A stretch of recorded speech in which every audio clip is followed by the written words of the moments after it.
going to the whistle blows. And now let's set today's lineup card. Donnie Moore will fill us in on the latest high school basketball tournament scores, and we'll follow up with the top national sports news.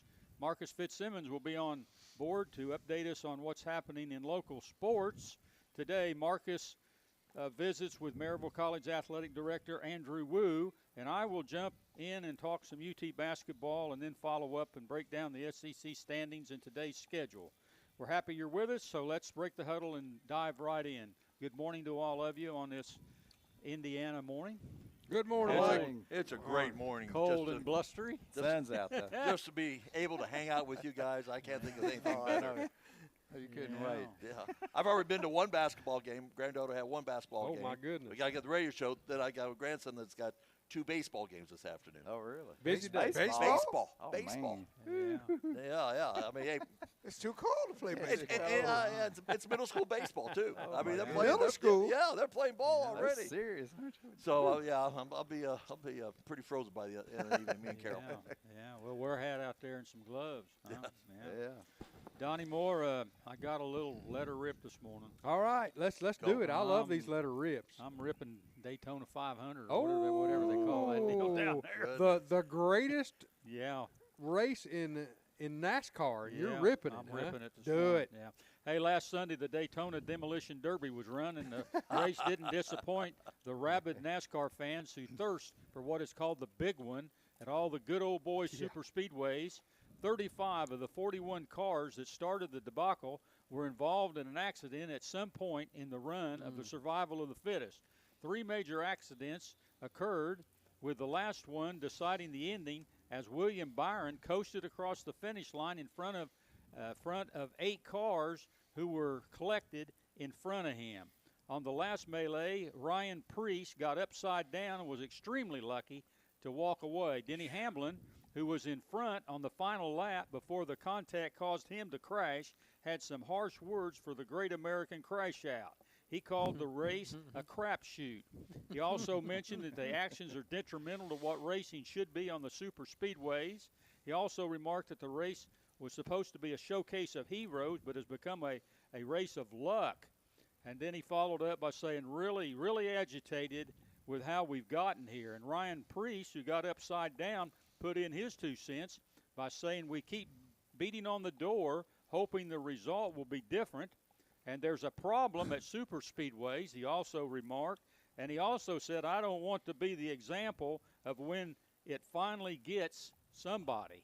You know, Donnie Moore, Goodness. I'm not a big fan of the way they're racing right now, but in my opinion, they're racing the way they are, and they're set up the way they are because they're selling tickets.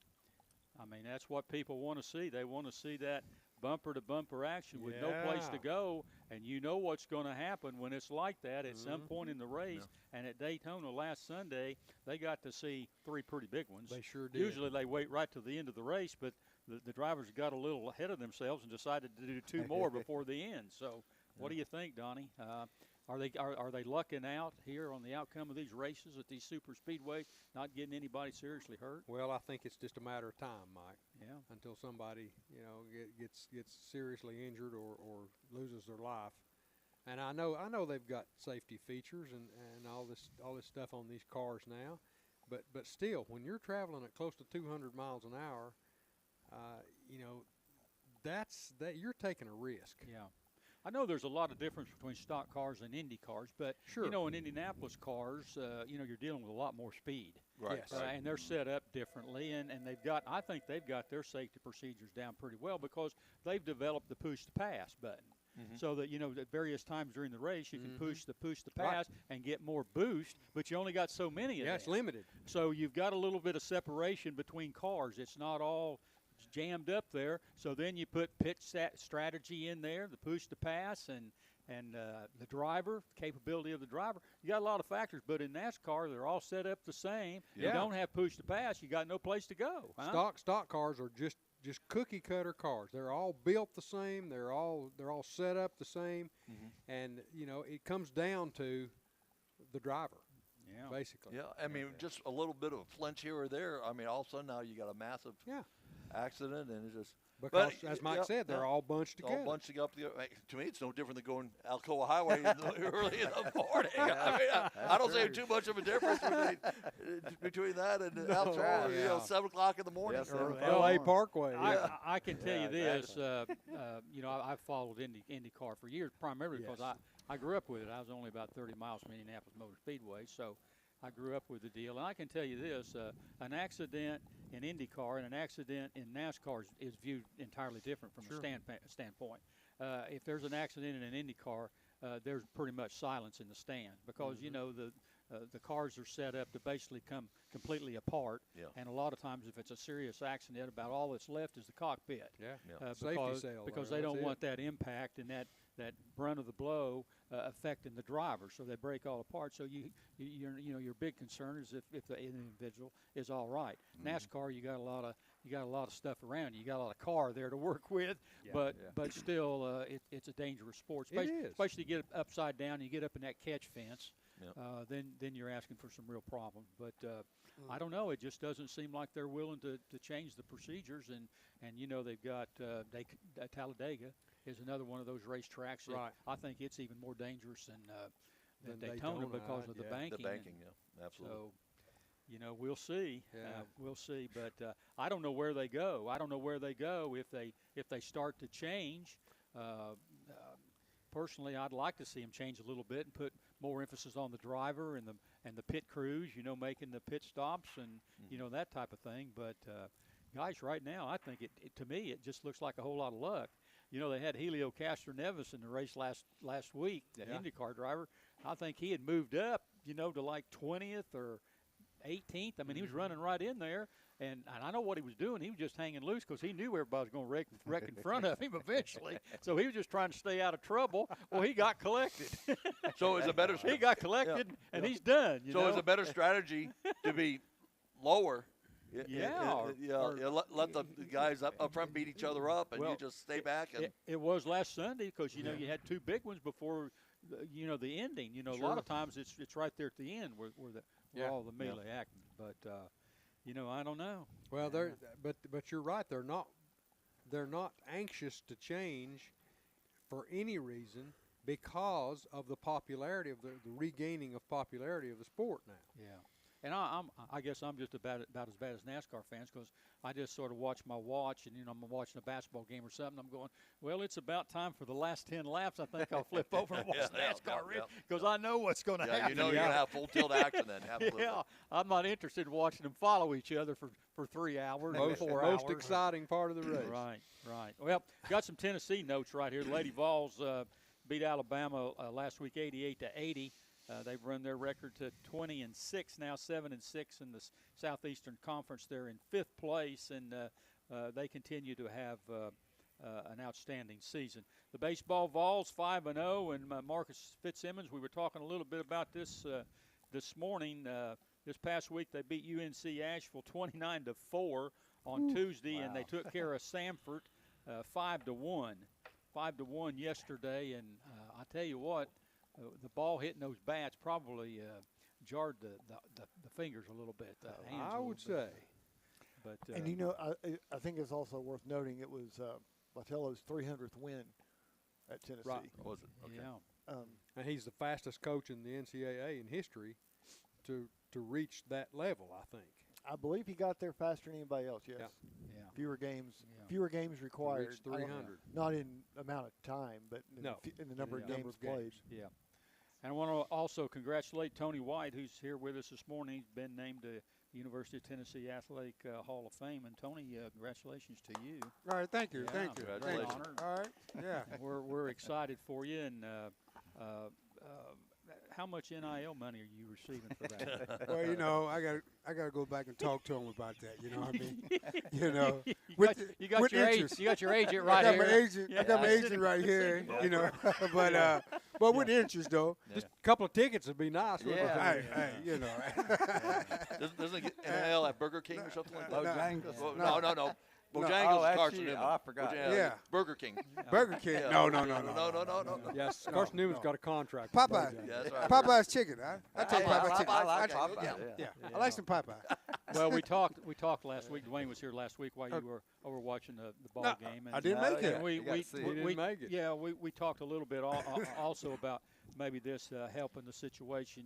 Dwayne, with him getting into getting the jersey retired. Yeah, So we hope that that's. We sure but hope maybe so. this is a springboard to getting that taken care of. get some attention out there, and hopefully some people take notice. Hey, that's Tony White's name on that list. So. Yeah, I remember him.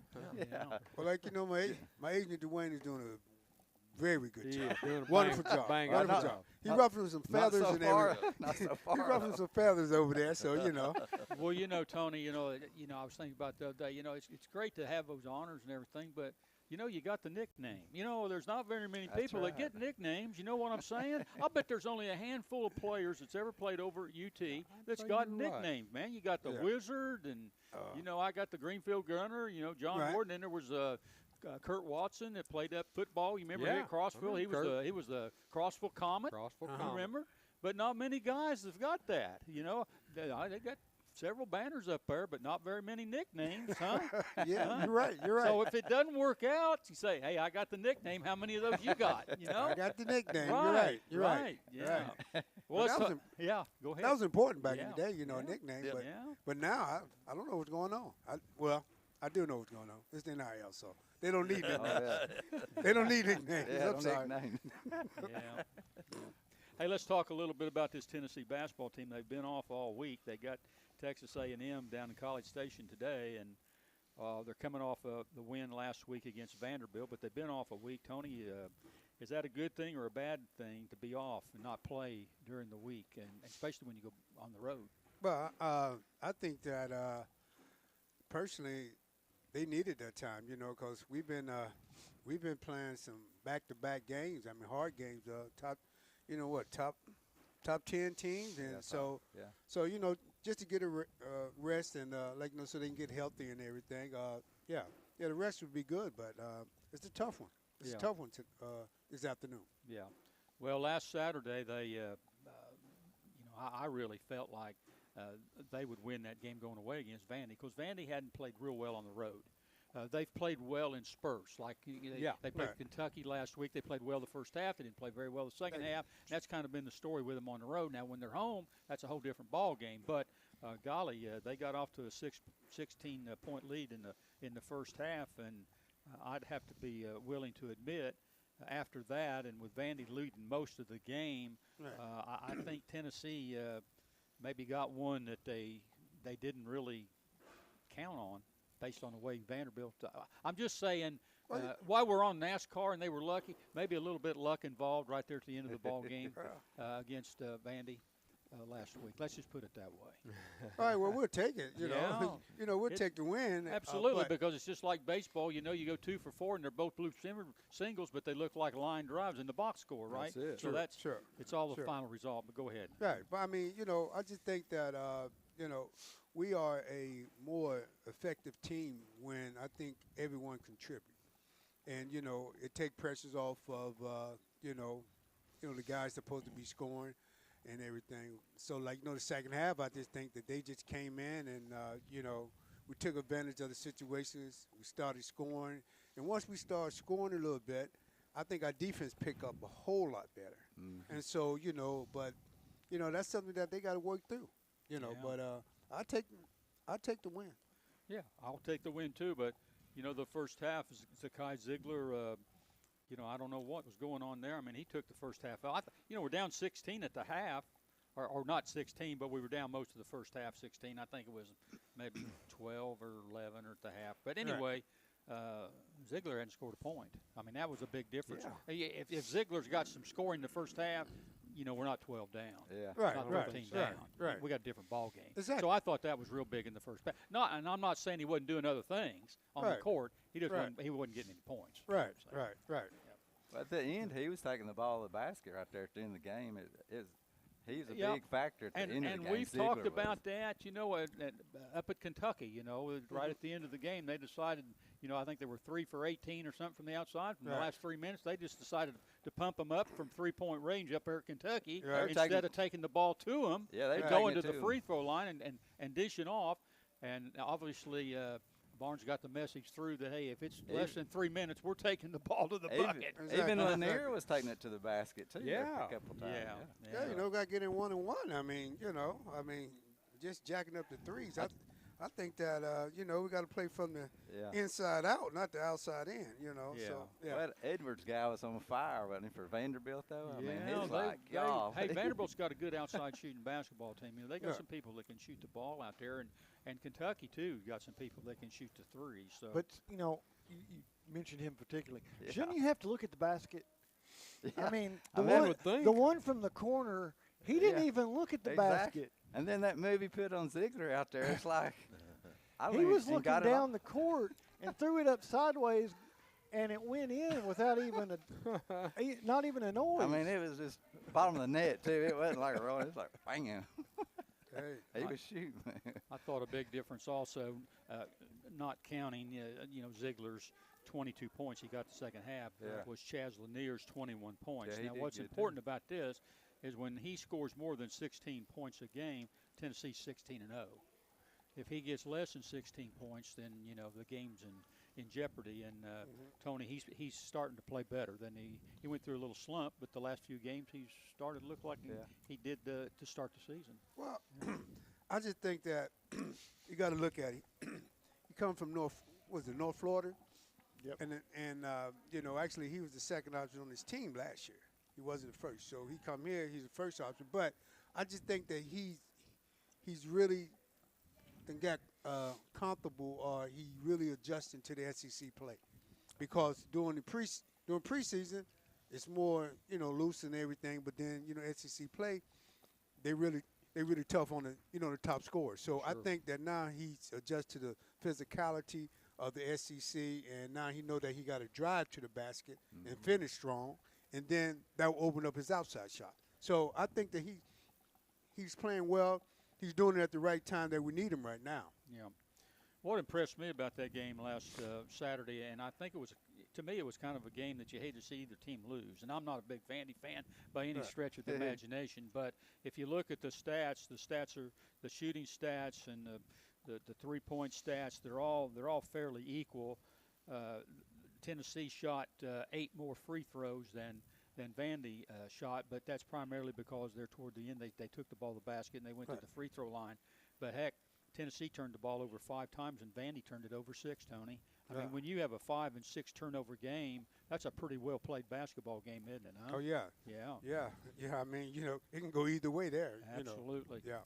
Upcoming games, Tennessee's they got LSU away coming up. They got Alabama at home, number 4 Alabama coming in here, and they got Ole Miss away, and they got South Carolina home, and then they go to the tournament. Of course, they got Texas A&M today, and we'll talk a little bit more about that. But I want to get your take on this basketball team right now, where they are, Tony. I know Joe Lenardi's got them as a number 2 seed, even though they're 4th, 5th place or somewhere down there in the conference. They're still got that number 2 seed. So where do you think this basketball team is right now at this stage of the season? I mean, the number 2 seed, I agree with that because of the strength of the SEC conference this year.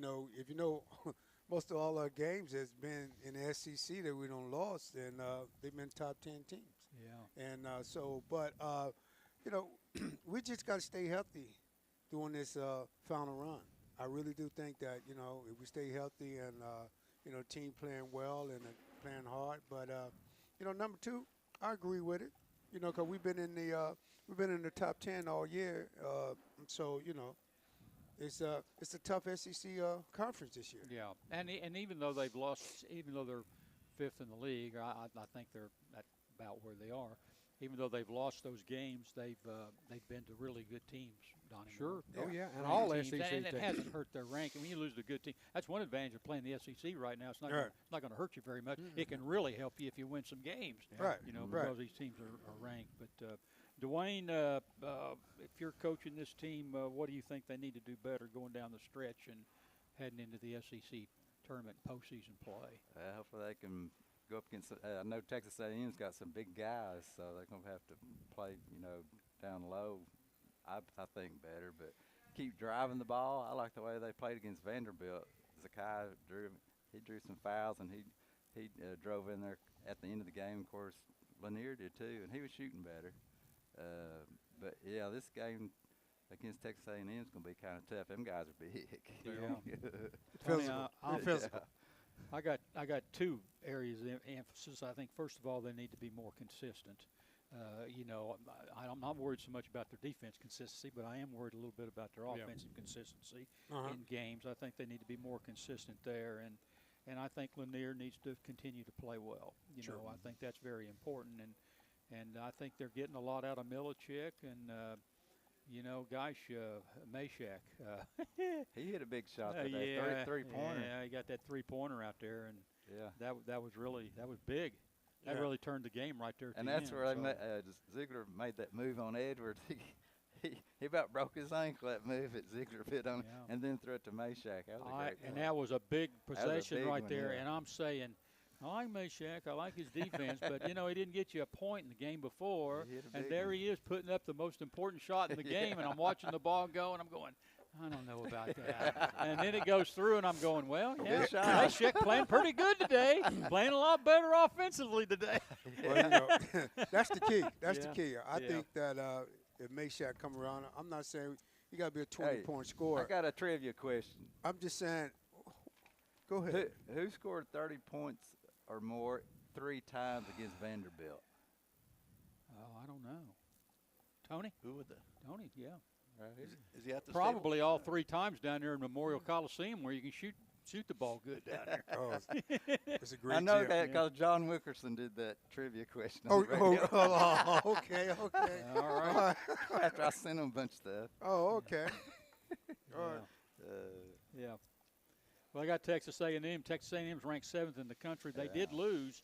They did lose this week, and that concerns me a little bit. A lot of times the teams that lose, they come back, Tony, and they play really well the next game. Oh, they play hard. I would have rather them have won on the road the other day, but they lost. So now, they're going to come in with a little extra incentive, and I know that arena is going to be hyped down there at College Park today because with Tennessee coming in there and their ranking and their status. Exactly. It's going to be a big game. And the thing you can count on is Tennessee got their midweek bye.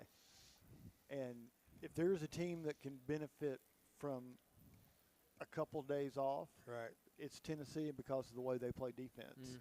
Because remember when Zakai was out, when he came back with his battery fully charged again, what difference that made. So I'm not sure you might not see Zakai have one of his best games of the season just because he's had a week. Well rested. I think this is going to be a real defensive. It may not be real pretty down there today. I think it might be ugly, in fact, because Texas A&M doesn't score a lot of points. They don't. And if you're playing a team that doesn't score a lot of points, it ends up being pretty much a defensive battle. I think they're averaging about 64 points a game, and I think last week in that loss, they were in the 40s. I think they were in the 40s. It was an ugly game. It really was an ugly game, and I am concerned a few things with Texas A&M. They play 9 players. They're deep. They're going to put some players out on the floor, and they're physical, and they've played really well at home. And I think Buzz Williams is one of the better coaches in the Southeastern Conference. I think he's done a really good job there at Texas A&M since he's come over from Virginia Tech. Right. I believe he was at Virginia Tech. So you're right. That's got the vest, isn't it? So I'm looking for a Is that really the guy with the vest.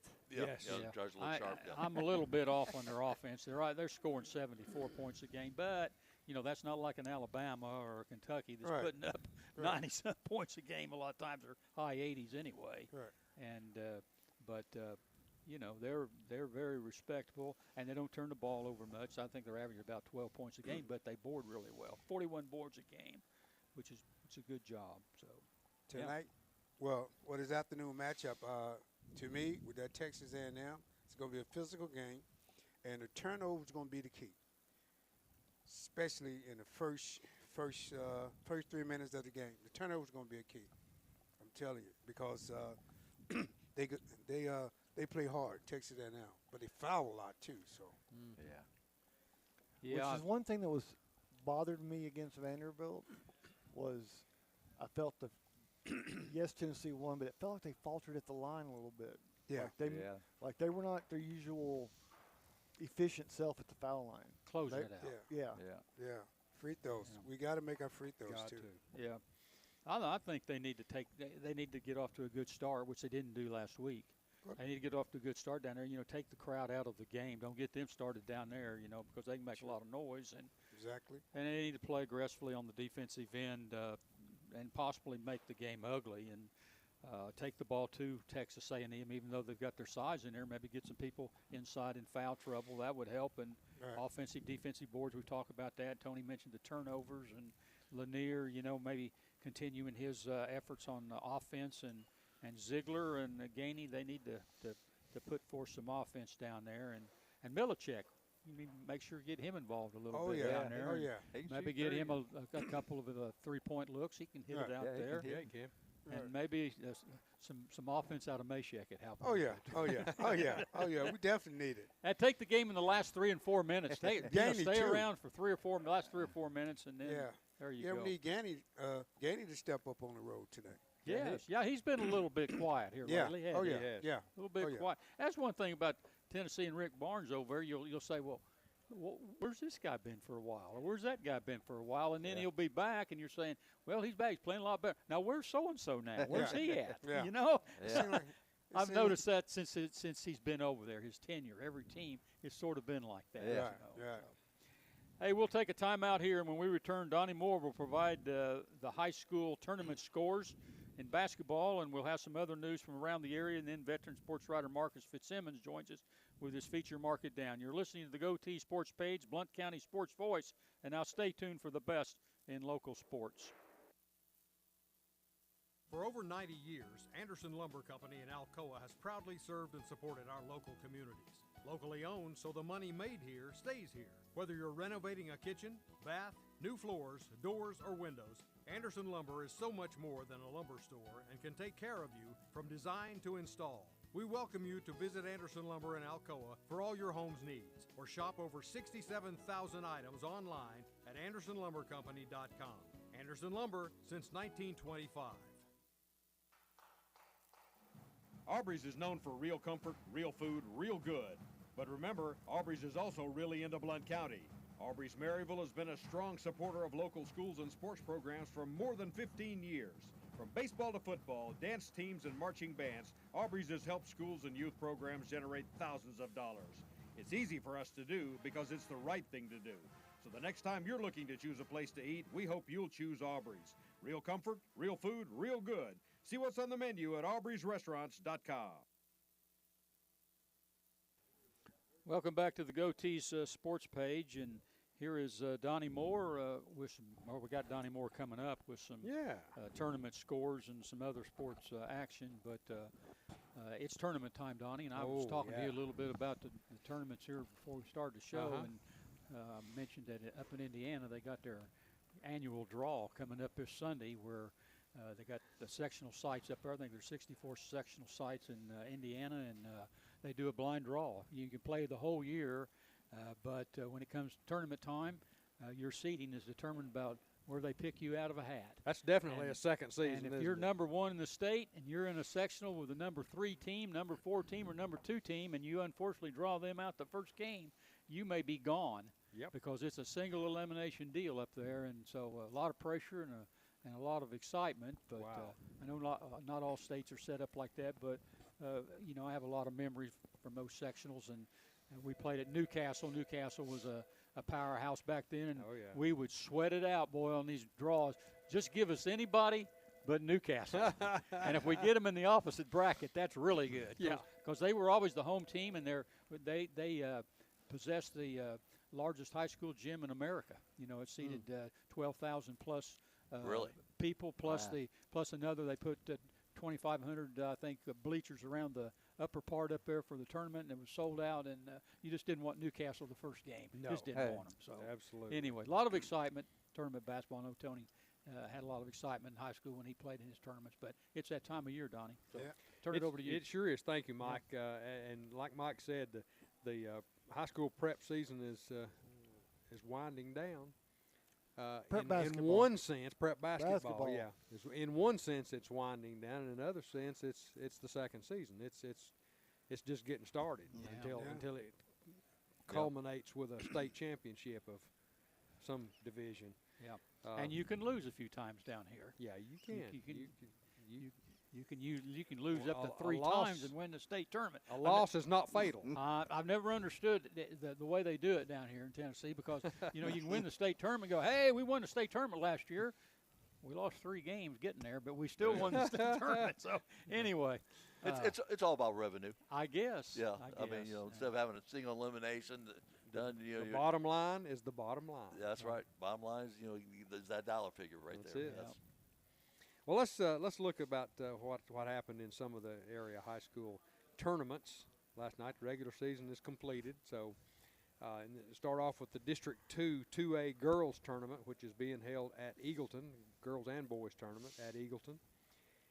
So their first year of existence, and they get to host a tournament, so that's pretty cool. They make history all the time, don't they? Yeah. They sure do.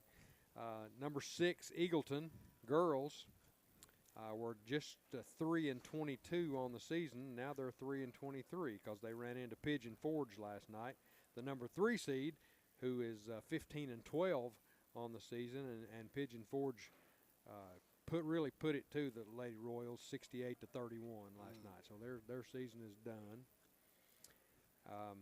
So yeah, it depends on when you lose as to whether or not your season. So that was done. a regional. No, this was That was district. That was district. That was district play. District and then regions. Yeah. Then sub-state. Sub-state or sectional, they call it. Yeah, but you got a 3-22 record, and you're playing in the. You're in the district because there tournament. weren't many teams in that district. So you've got in that they were district number 6 seed. You've got 6 teams. Yeah. So the 1 and 2 get a first round bye. Yeah. So 3 and 6 are playing, 4 and 5 are playing, and basically those 4, when you get to today, where you've got 4 teams left, you're playing for seeding in the region tournament. Yeah. So it's it's not double elimination, but you're playing for seeding. Everybody's in, Tony. Everyone gets a trophy. You're getting this confused. You're getting this confused with football. Not everybody. Now, some states, Indiana, everybody's in football. Everybody's in the football deal too in Indiana, regardless of your record. But 20, 30 years from now, they'll say, "Hey, at least my high school team, we were in the district regional. We made it to the playoffs. We were in the playoffs. Okay. Here's my rule, guys. Okay. If you're going to argue that we should have more teams in the playoffs in the postseason for football, you can't argue we have too many teams in the postseason for basketball. All right, way to take the fun out of it. We were on a roll, Marcus. All right, fine. All right. Well, moving on, the other District 2 2A girls game at Eagleton last night was number 5 Oneida at 11-17 versus number 4 Austin East at 15-13, and we had an upset in that game. Oh, really? Oneida comes out a winner, 33-26. Very exciting, high-scoring game. Boy. Now tell them why we care about that one. Well, because that's who plays Alcoa next, right? They will be playing them tonight at 6. Yeah, Alcoa drew the bye, so Alcoa plays Oneida tonight at Eagleton. At Eagleton, that's right. Get to go to a new school to play. In the District 2 2A boys tournament, like I told you, which was also held at Eagleton, Eagleton was the number 4 seed, and the Eagleton boys are 21-6 on the year. Great.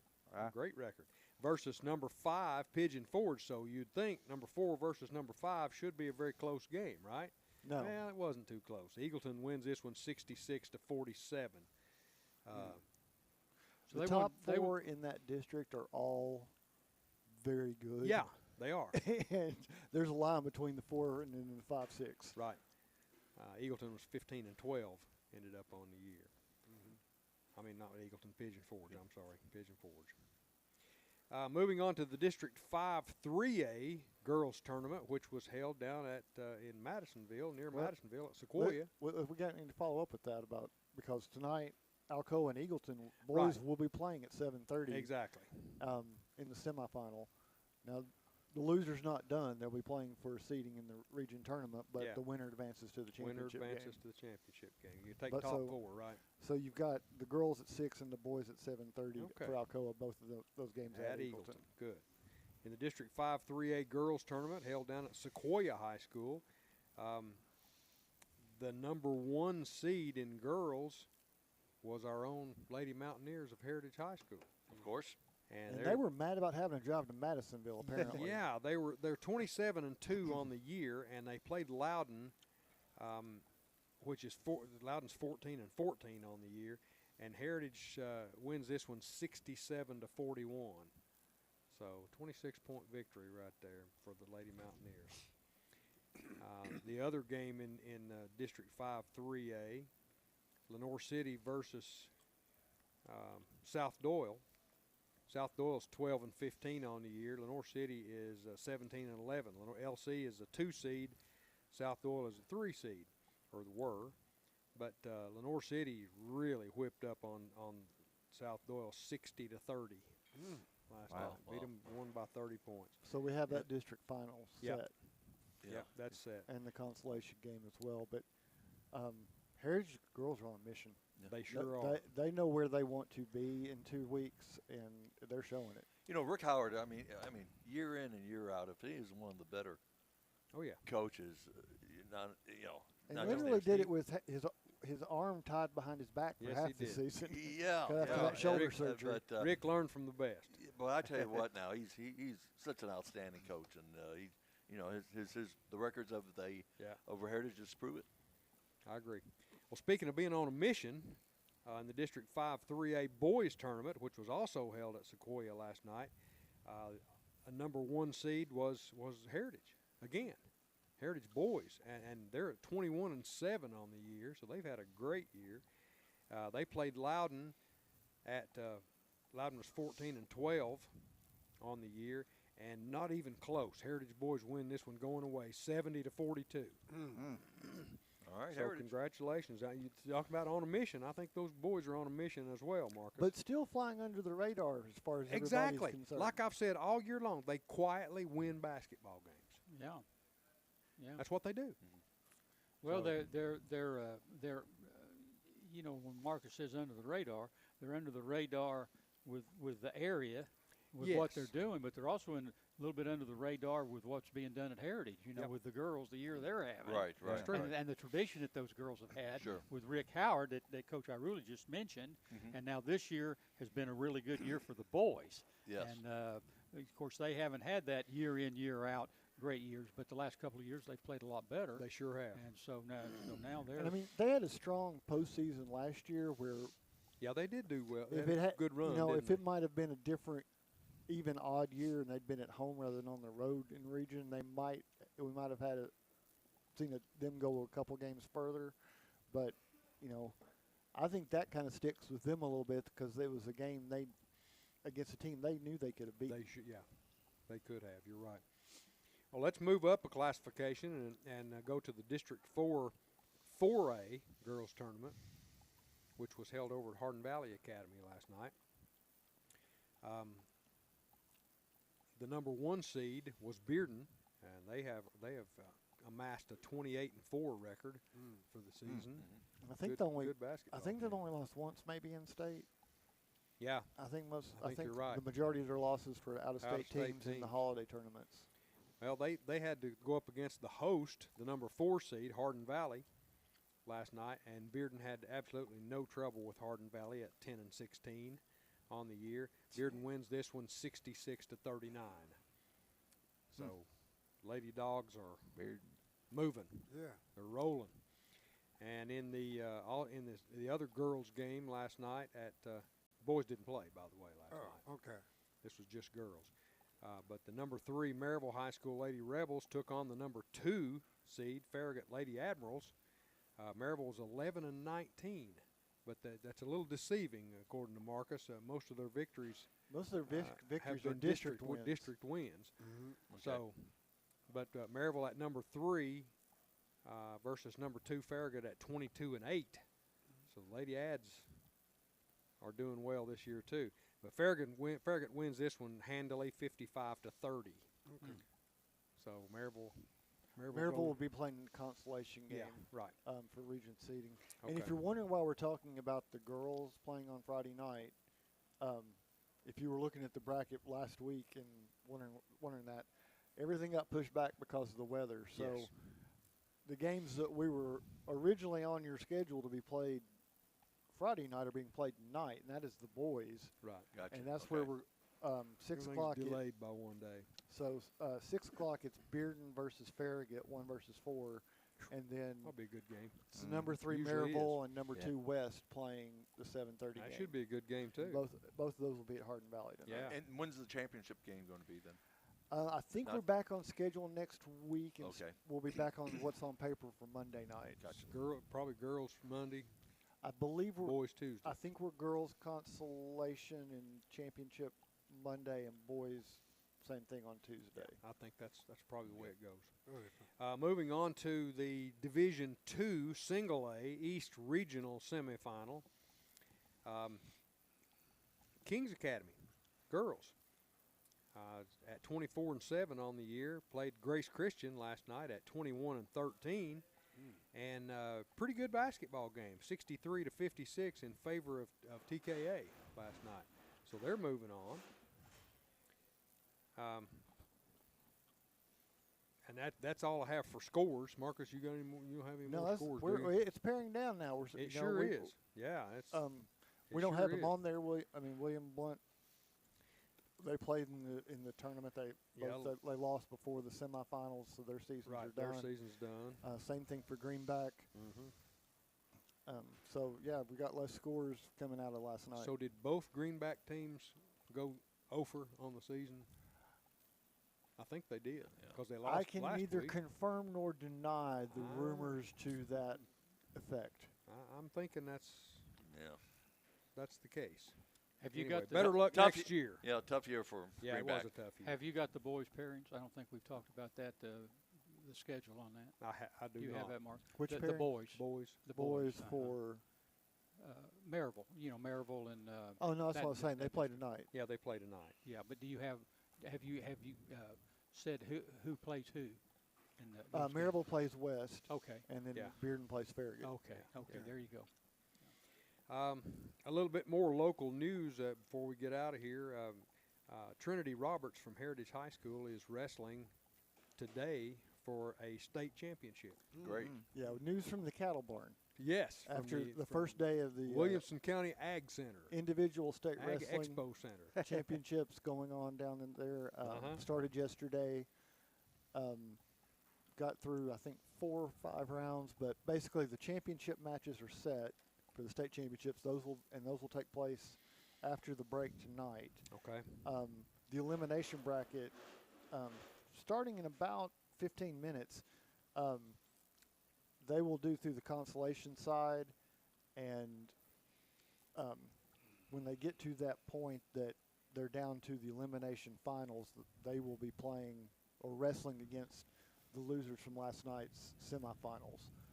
And we've got one of those, I believe Darius Sutter from Alcoa. He made the semifinals last night. Yeah. Lost a really close decision, 12-10 decision. Right. So he is basically sitting for most of the day waiting to try to get into the third place match from one of those elimination semifinals. And then Tyson Click. Tyson Click from Sessi. Yeah. He's also wrestling for a state championship. He will be wrestling for the state championship tonight, and he's up at 215. And the way they go in weight class order for the championship matches in that final session, so he has maybe one of the latest matches of the night. It's the next to last match of the night. Hang around and wait. But it promises to be a real good one, and it's kind of what they were hoping for. Is that the guy that has beat him his first 2 years graduated, so they were hoping that he was going to be able to have this kind of run, and he so far he's doing good. He's lived a real up. good job. Great. But in Trinity's case, this is interesting. Her opponent tonight is the girl who has beat her the last 2 years. Ooh. And she's finished third the last 2 years. But it's the same wrestler she's run up So against. they both moved up, huh? Well, they're To the both championship they're round. both still around. She's a 2-time defending state champion. So Trinity's got they know each other real well, so it should I be a would really imagine. good match tonight for them. Well, go Trinity. Well, if your name's Trinity, shouldn't third time's the charm be the thing, It right? should. That's right.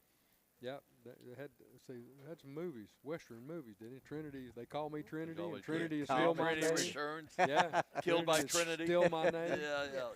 yeah. Yeah, you see that? Yeah. Smack somebody. But that's part of the spaghetti western. Yes. Yeah, I like them movies. I love those with Clint Eastwood in them too. Oh, yeah. Okay. Anyway, that's it for our Mandy B Street Realty local scoreboard, brought to you as it is each and every week by our friends over at Mandy B Street Realty. Good place to go to sell or buy any kind of real estate that you might have. Now I'm going to shuffle off to our veteran sports writer Marcus Fitzsimmons for his feature, Mark It Down. After I tell you that you're listening to WKCE 92.5 FM and 1180 AM Mid-Century Radio. Marcus? Thanks, Donnie. You're welcome. I'm going to kind of tag on to where you left off there, because we just talked about the postseason from one sport, but we are like 10 days away from the opening of spring sports, Yes, believe we it or are. not.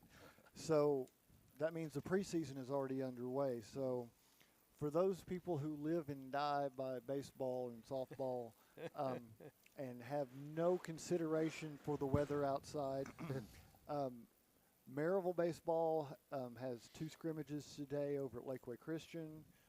South Doyle is hosting a play day that William Blunt's a part of, along with Gibbs and Central.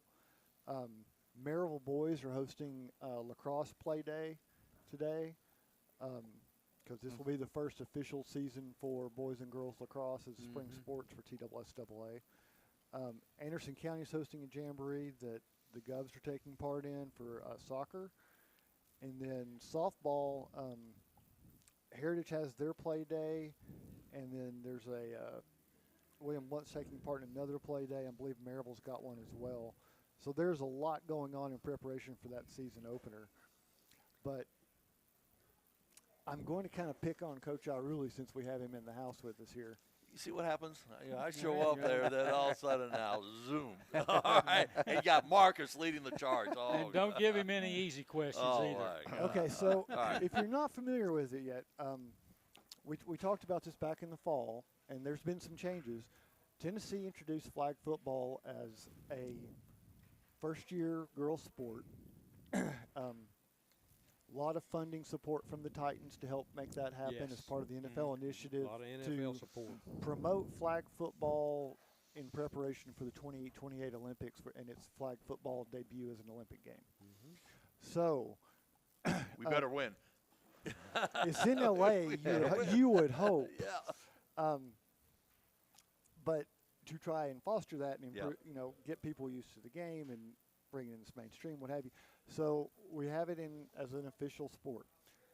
It was played in the fall, and it was such a quick thing. It basically developed over the spring, and it was like teams just had a very short schools had a very short window to find out they had enough players interested to form a team and do all the things required. So what they found was they had a lot of schools that came back to TSSAA and said, now we have the interest, but the season's over. Right. And so now we have a spring season. So Samuel Everett School of Innovation, SESI, SESI, Mike, they have a team. They're the only team from Blount County. Oh. But they will be playing in this spring. They've got 3 games scheduled so far. And lo and behold, now we have not an official state championship, but we have they're calling it the Girls Flag Football State Invitational, which will be held at the Richard Siegel Soccer Complex in Murfreesboro, which is the same place they play the boys state soccer championships. That'll be the forerunner to the official state championships. It's 2 weeks. In the next It's few 2 years. weeks before spring fling. It's going to be May 7th and 8th. The top teams from the districts from apparently fall and spring will be invited, and I'm sure there's going to be some figuring out because of graduations. Sure. And some of these teams played October and November, and that sort of thing. But they will be doing a single elimination bracket on Wednesday, Thursday, Friday format down there in Murfreesboro. So it's likely to be a spring sport. I still don't know that we have a final decision on that. I don't know how this is going to work out. I think T-Ball is figuring out because you have a little bit of tug of war going on. Yeah, I'm sure. Simply because every coach of a girls' sport is afraid they might lose a player, so there is one push to put it in the fall and one push to put it in the spring, depending on whether you are coaching lacrosse or softball or soccer as to where you want that to fall.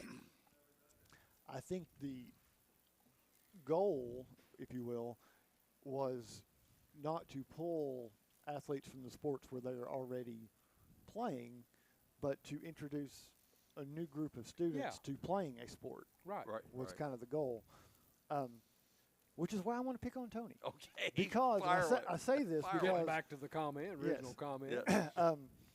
Because for those of you who don't know, spring football is much different in Division III, and it's improved some, but it was at one point when I was bothering Tony and he was over at Maryville College, you couldn't even use a football for certain days.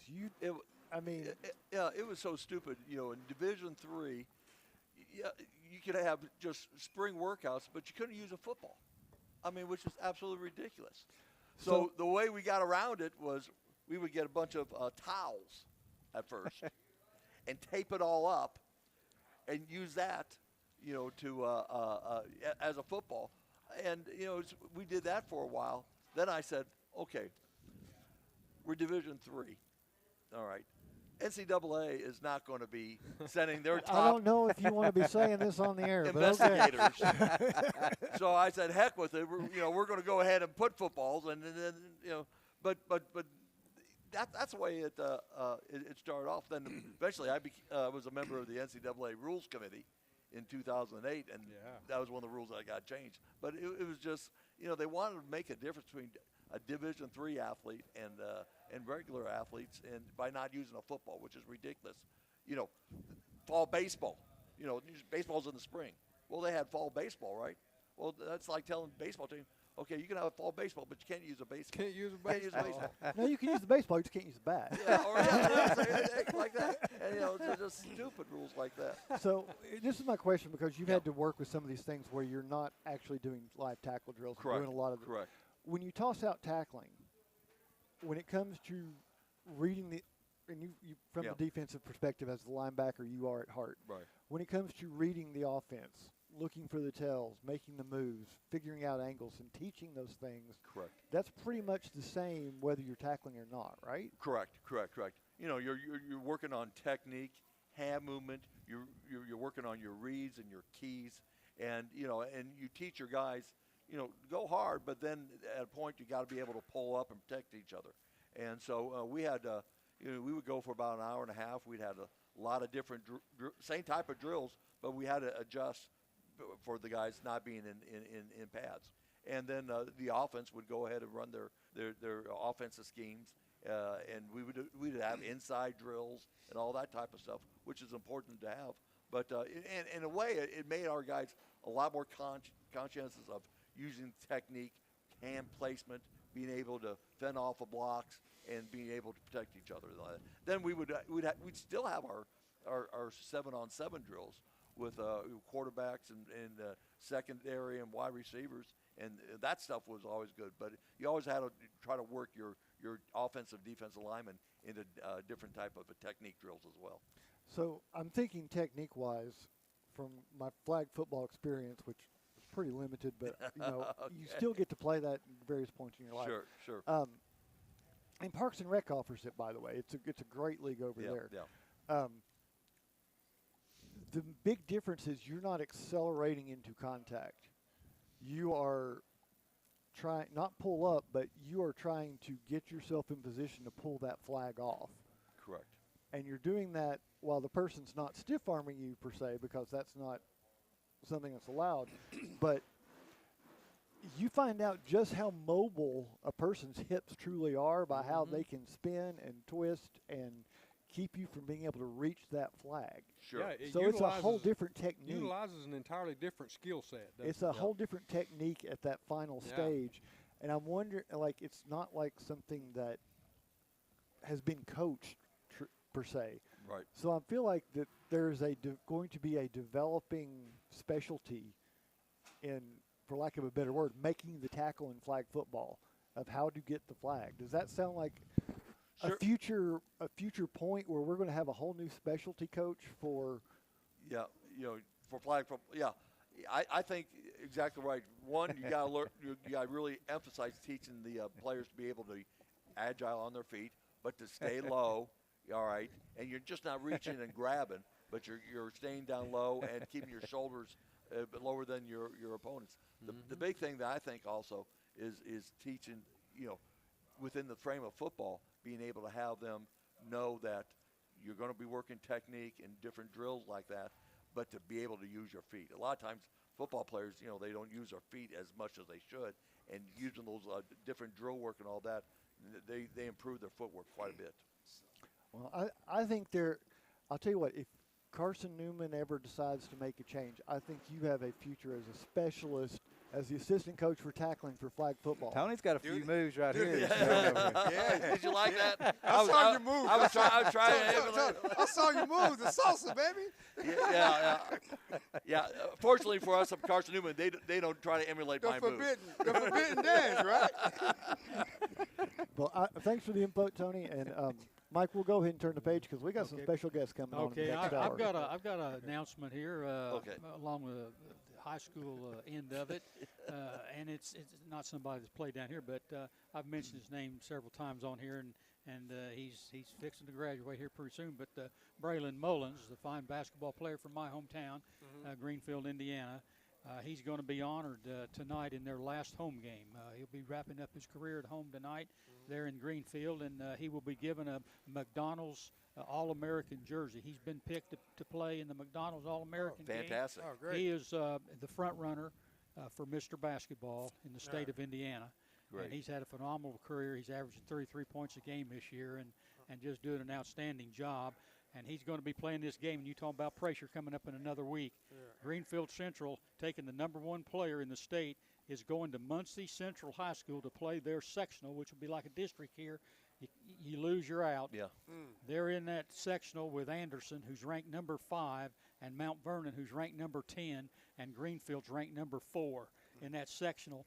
Greenfield has not won a sectional. Greenfield Central High School has not won a sectional in 26 years. And they're going in there with the best player in the state of Indiana, who's been there 3 previous years and has never won. They have never won a regional championship. Wow. And so that's how hard it is in Indiana to win just a district or a sectional, really? let alone go on in the tournament. But he'll be wrapping up his career tonight. And what a that's your high school, right? They are a consolidation. Okay. We were the last high school, Greenfield High School, in 1969, and then they consolidated there in '69 and became Greenfield Central with 2 schools. So I did not go to Greenfield Central. I went to Greenfield High School. There we go. And proud of it. And we had not won a sectional my senior year in 15 years. And we thought that was a long time, but I'm looking at 26 years, and I'm not thinking 15 was quite so long. But it was a long time back in those days, and we finally won it my senior year in 1969 and made it to the final game of the regional. There were 700 and some schools in the state, and we made it to the final 24. Wow. The final 24, we were beaten in the night game of the regional. We had to play an afternoon game and a night game back in those days. We drew the number 5 team in the state in the afternoon, largest school in the state, and then the number 3 largest school. And of course, we only had about 500 kids in our school. Wow. Yeah. But if we'd have got that game next week, we would have gone to Butler Fieldhouse, and in the afternoon game, it would have been all over because we would have played Indianapolis, Washington, and George McGinnis. Oh my God. And that would have been hasta luego. Yeah. But it would have been nice to have gone another game. Is Butler Fieldhouse where Hoosiers? Yeah, that's where it was. Yeah. That's where it was. That was our next. We were one game that's short of being there. Hey, it's amazing that a football guy would know that type of stuff. I'm surprised, Charlie. I'm surprised. But you surprised me also with the hip movement and everything. There you go. Yeah. Every time I'm on the show, there's something that you haven't seen before. Oh, yeah. So you think Millen's going to stay going to UConn? You think he's going to keep that a commitment, or? I don't know. I think he's going to UConn. Yeah. I know yeah, he he is, signed. I but don't get to mention that, but they've not been he doing is going. too. Braylon is going to UConn to play for Dan. They've not been doing too good though this Yeah, year. UConn. But Never know. they think he's the key. So we'll They see ought to what come happens. to UT. Yeah. Hey, it's time to turn the We'll see. page, and next up is the Anderson Lumber Company Player of the Week segment. You're listening to the GoTeez Sports page, and now stay tuned for the best in local sports. The Roger L. Newman Company began in 1984 with a vision of providing Blount County with excellent heating and cooling service. Mr. Newman also wanted a real business. No gimmicks and no high-pressure sales. They just fix it or replace it. They want to stay within your budget and make you comfortable. Their motto still stands true today. Call us first, we'll be there. Call Roger L. Newman Company at 982-5446 or visit online at rogerlnewman.com. Cooler temperatures are approaching. Upgrade your furnace now for as little as $50 a month. For over 50 years and 3 generations, the people of Blount County have trusted Stevenson Tire with their vehicles and their families. Our mission has always been simple: to provide quality products at reasonable prices with exceptional customer service. Featuring tire products from Michelin, BF Goodrich, Uniroyal, Bridgestone, Firestone, and Yokohama, Stevenson Tire also offers alignment and brake services at affordable prices. Stevenson Tire Company, 2411 East Broadway Avenue in Maryville. Call 983-1621 or online at stevensonTire.net. For over 90 years, Anderson Lumber Company in Alcoa has proudly served and supported our... Welcome back to the Bluetick Tavern in downtown Maryville. This is Mike Edwards along with the rest of our broadcast crew. And now it's time for the GoTeez Sports Page Player of the Week segment featuring Daily Times senior reporter Marcus Fitzsimmons, sponsored by Anderson Lumber Company, where quality service is always a priority. Proudly serving Blount County for over 100 years. Marcus Fitzsimmons, I'll turn it back over to you. Huh? Well, we have a delayed Player of the Week this week. But But he still looks like he's in pretty good shape. he does, Yeah, I doesn't think he? he can still play. So I'm gonna pick on JP. That's John Painter over at the college, and use some of his words verbatim here. Maryville College President Dr. Brian F. Coker on November 20th removed the interim tag from Dr. Andrew Wu's title and named him the permanent director of athletics.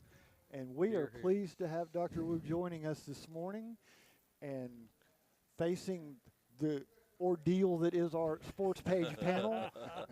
God bless you. And Dr. Wu, you came in back in August. You came in from Goucher, came into the college with a little bit of a lurch, and the situation had to get somebody in place, and it was right before the school was getting ready to start. And you jumped right on that grenade. I did, and it's been a blast. Like you said, very very unexpected. I was pretty settled in at Goucher.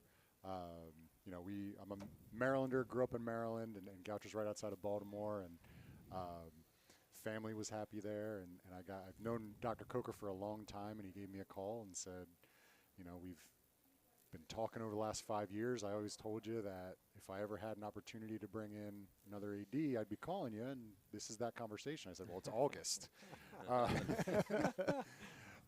But we had a good conversation, and I've been keeping in touch with him, and I tell everybody he would text me pictures of his championship rings constantly just to flaunt it in my face, and so I knew a lot about what was going on down here and was excited about it and always rooting on, and so I wasn't coming in completely clueless, but coming in August was crazy. Yep. And very thankful to have an awesome administrative team at the college. I mean, to come in for a new athletic director to come in August, and for the students not to really, I think, feel that change and just be able to go about their business and start training camp.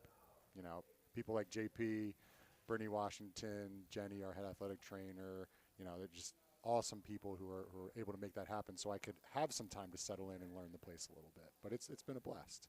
So I'm going to give you a lead in here, but I'm going to do it in a very unexpected way. Okay. Because you've explained where Goucher is, but I know that we have some people who are like, I've heard of that school, but I can't think of why, and I'm going to tell them why. it is because they probably hear it every time they turn in to Hoopsville, because Dave McHugh is a Goucher alum, broadcast director at d3hoops.com. Somebody I've worked with in the past. Dave is one of those people who I would call fundamental in helping promote D3 athletics into the mainstream, and been doing it for decades now. He is the guru of Division III basketball and one of the most knowledgeable and entertaining people out there, who's podcasting before we knew what podcasting was. And Goucher alum always works in a promotion for the school with his show, and I want to say that's where you have heard of Goucher. If you're in the East Tennessee market, that's why you're like, I have heard of that somewhere. That small school right outside of Baltimore, miles away, doesn't have a big profile, but yeah, Dave and I got to know each other really well. He's awesome. He would call our games at Goucher even when we were not that very good. And we would kind of commiserate together and talk about the programs and how to build them, and so we got to know each other really well. And shout out to Dave. I think he's calling like the D3 National Championship. I think I saw that on Twitter the other day, and just a good dude, and happy to know him, and just, keep in touch with him a little bit too.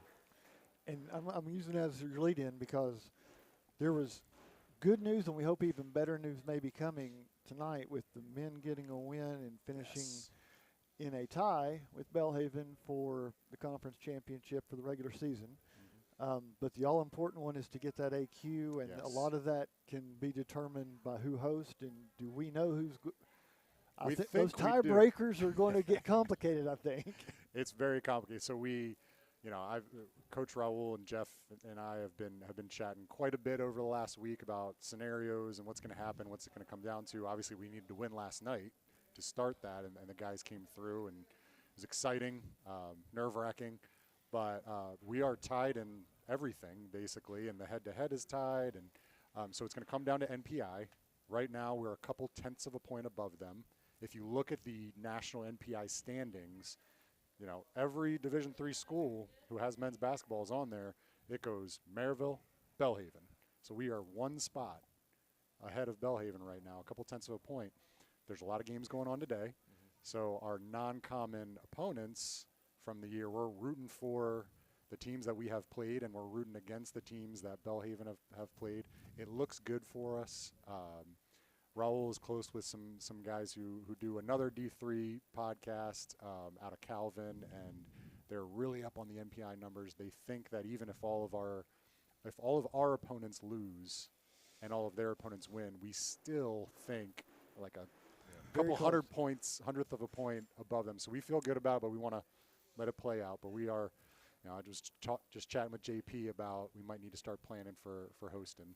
As long as we get past that semifinal. I don't want to get too far ahead of ourselves, too. So, and this is a question. You all had,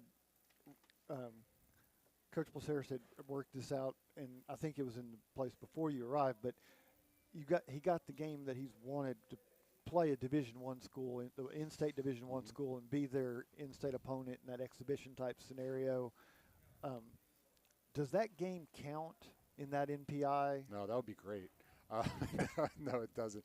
And that game was a blast. I mean, that was my first men's basketball experience, other than kind of poking my head in and watching them practice a little bit. And we were beating them at the half, and Reed Kemp was going off. I kept looking up at the scoreboard, and it was like he had 20-plus points before halftime against these D1 opponents who, it seemed like everybody on the floor was 6'8", and Reed Kemp is not. And he's just flying around. I mean, incredible. Great atmosphere. We're sitting right behind the bench. That doesn't count, and I don't think they're going to play us again.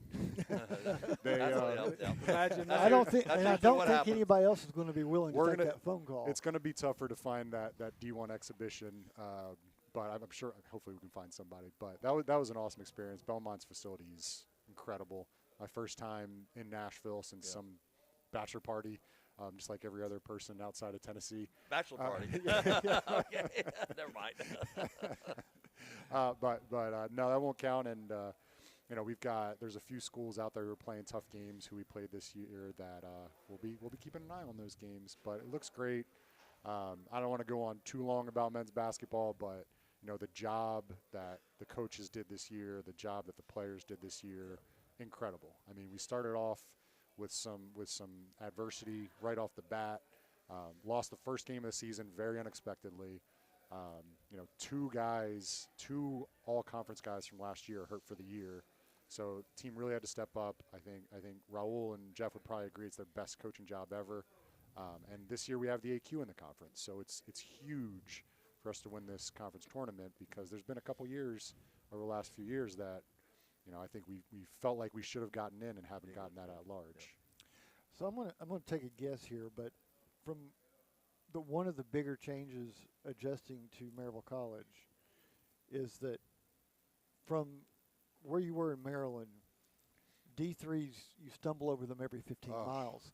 But you come down to Tennessee and, you might go 500 miles before you run into the next D3 school. I was not prepared for that. It's a different environment and landscape as far as how you do your scheduling and what the travel requirements are compared to where you might have a conference that's everybody's within an hour drive to a conference where you might be 600 miles from an opponent. Yeah. And even so, now that you've joined the new conference, I mean, now you probably double your travel, and you got to be able to go down to Texas and all that, and boy, it's a whole big different world. It is, and football is going down to Texas this fall, because football and women's golf are going in this fall to the new conference, and they're going to head down there, and we're working through that now. We're talking about how much it's going to cost and travel insurance and things like that, but the college is committed to what we're doing, and that was one of the reasons that the job was so attractive to me.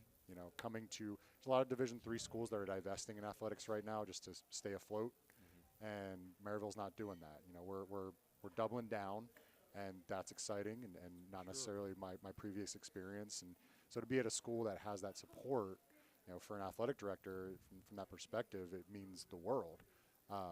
Traveling, it's like back at Goucher, it's like you said, we could go 15 minutes up the road and we were at Hopkins or Stevenson or McDaniel College, and so it was. I came down here and I'm like, what are we spending? We're spending so much money on hotels. We're doing all these overnights. What are we doing?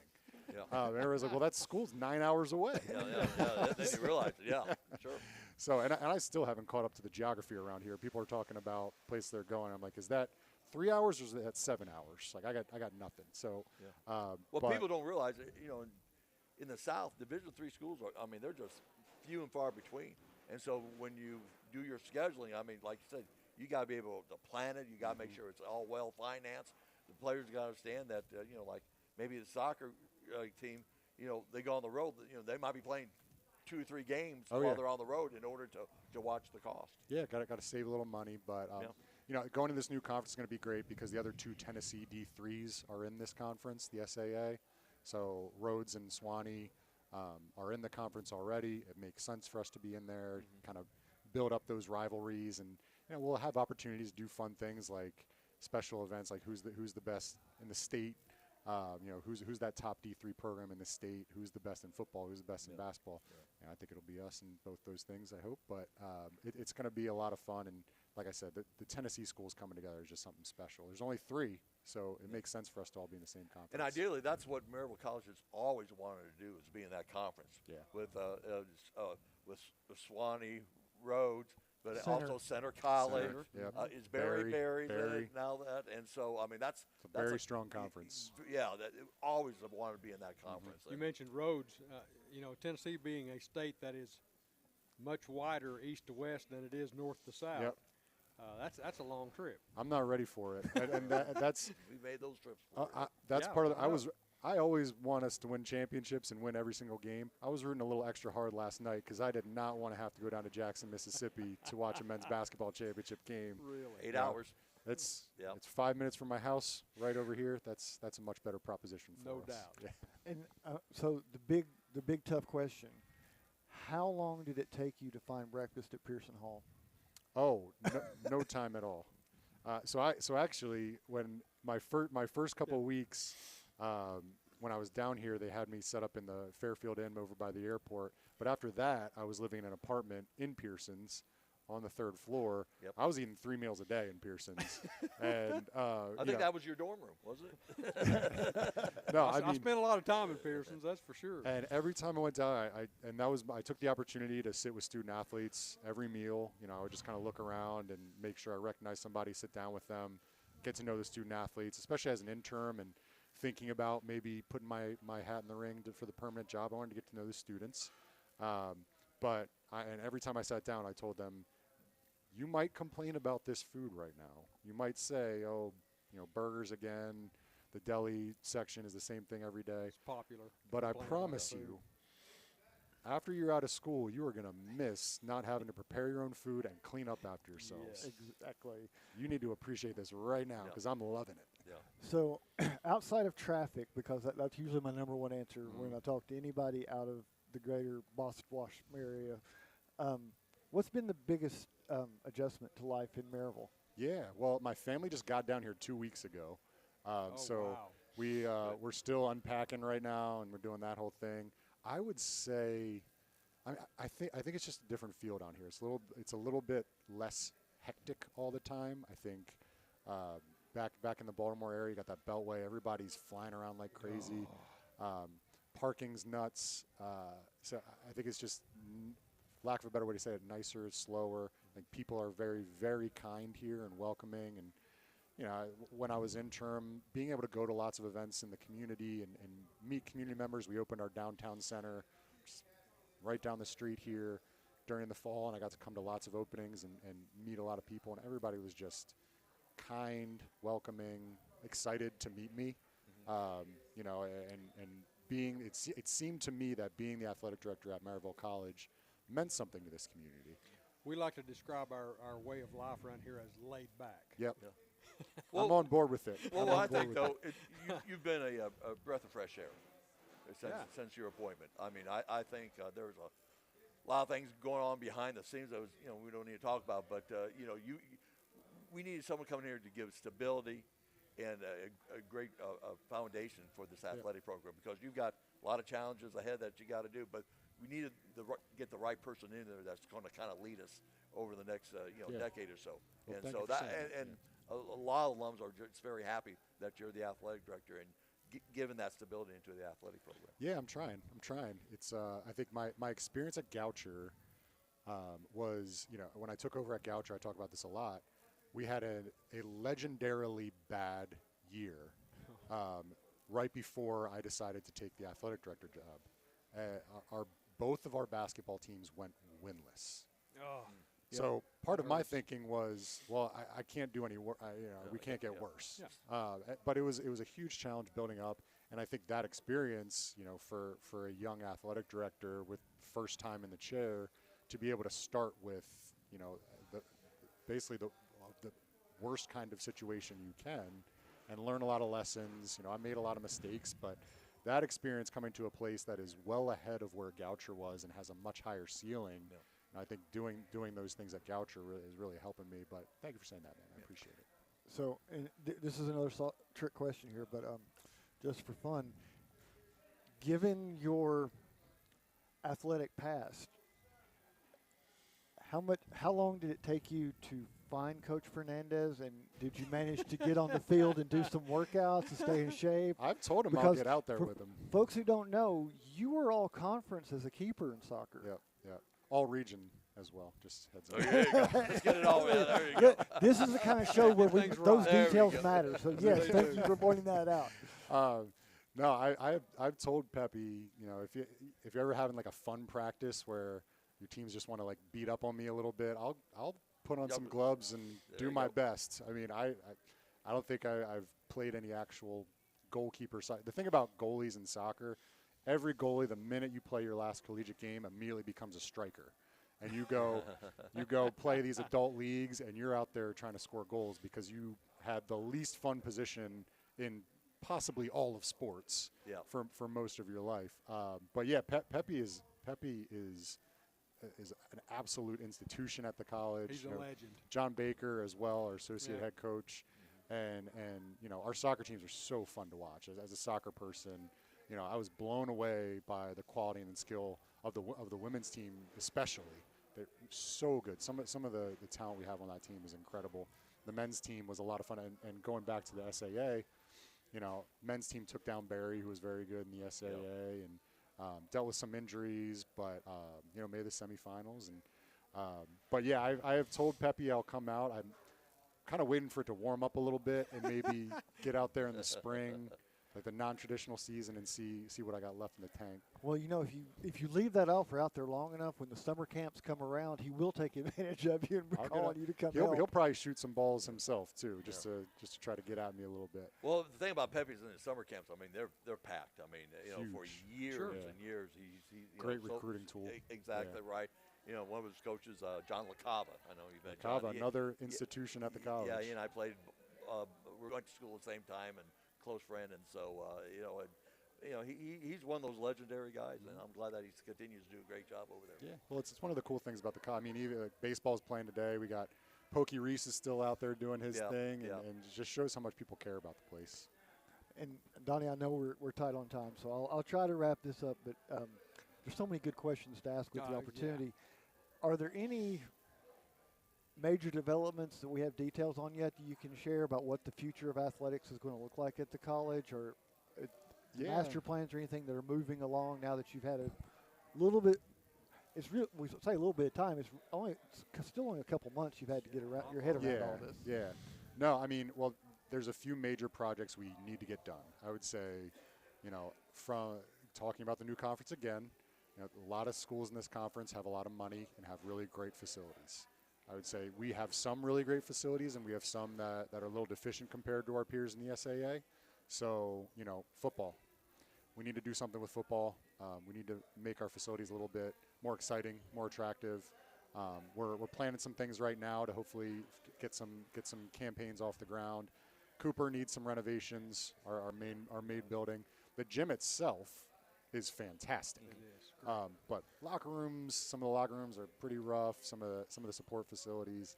It's our locker rooms. Yeah, they probably haven't changed one bit. No, they still got not. those wood. Yep, same thing. So that and then hopefully at some point in the future, you know, there's opportunity to maybe add a sport or two if we can add a support facility for a kind of like lower precinct. You know, the turf.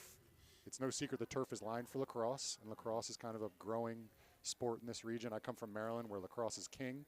So lacrosse is something on our radar. This upcoming year is going to be the first year for stunt, which is exciting. I don't think we could have hired a better coach to start that program, Jasmine King. So I don't know much about it. I'm learning as we go, but it seems really cool, and year one should be very interesting. All right, I'm going to close out with this one, and I'm going to give you the chance to get on the soapbox and shout if you want to, but Look out. Is Division III the last defender in the amateur Alamo when it comes to college athletics? Is this the last place the student athlete still lives? Kinda. I would like to say yes. I say kind of because, you know, I think things like NIL are creeping into Division III, and it's something that I want to look at for us too. I think, you know, the Division III institutions like us, who are positioned in a way that we don't necessarily have the resources of a Barry or a Center, you know, and there are going to be times where even a few $1,000s can make a difference in keeping a student or getting a student. We're never going to be able to give a student a car or, you know, something that looks like my salary, but you know, sometimes in order to retain a student, to keep a stud player, $5,000 could potentially keep somebody here or allow them to financially make it work. Yeah. So, you know, one thing that I'm investigating is the possibility of some NIL, limited NIL, just to kind of support recruitment and retention, not necessarily this is profitable for students, but allows them to continue their education at Maryville. Well, given the proximity, I mean, even being able to get a discount at Dunkin' Donuts might go a long way. Honestly, some free. I've heard about some D3s who work with restaurants that say like, hey, you can come in and get a free burrito once a week if you're on the football team or on the basketball team. Yeah. That stuff helps. Nice.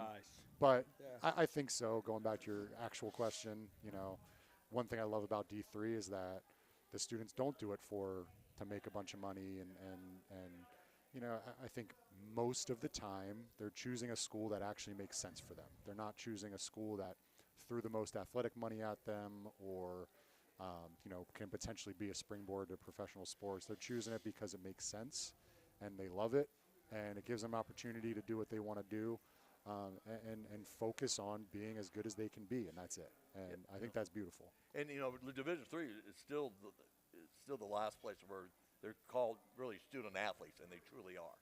And working the NIL deals at this level, where maybe a couple $1,000s off their tuition, Yep.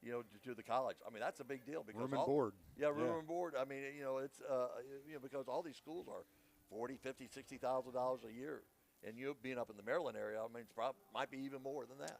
Quite a bit. Yeah, and so so there's a lot of things that can be done, in terms of keeping, and retention, keeping the students at that college, and that's where I think the NIL stuff in the Division III level is going to be very helpful. Yep. Well, I wish we had another 30 minutes, but I appreciate you spending this 30 Thanks with for having us. me. It's fun. And Dr., anytime you tell JP to give us a call anytime you want to come back. I will. We'd love to have you and talk. We love talking about there. We've got 2 Scots alums sitting here. There you go. And Well, hey, I mean, I'm appreciative of the opportunity. Most people don't care as much about what the athletic director. They want to see the coaches and the players. Like, that's the exciting stuff. There's no fans of the administration. So I appreciate you bringing me on and giving me a chance to talk about what's been going on, and I'm excited for the next many years, hopefully. And let me just say this. I mean, right now he's at a critical point in time for the athletic department because there's so many things that you've got to be able to address and move that program forward. And we definitely got the right guy to do it. I thought it was been in a stalemate for several years, and I think moving forward, I think we're going in a good direction. Keep up the good work. Thanks, Coach. so,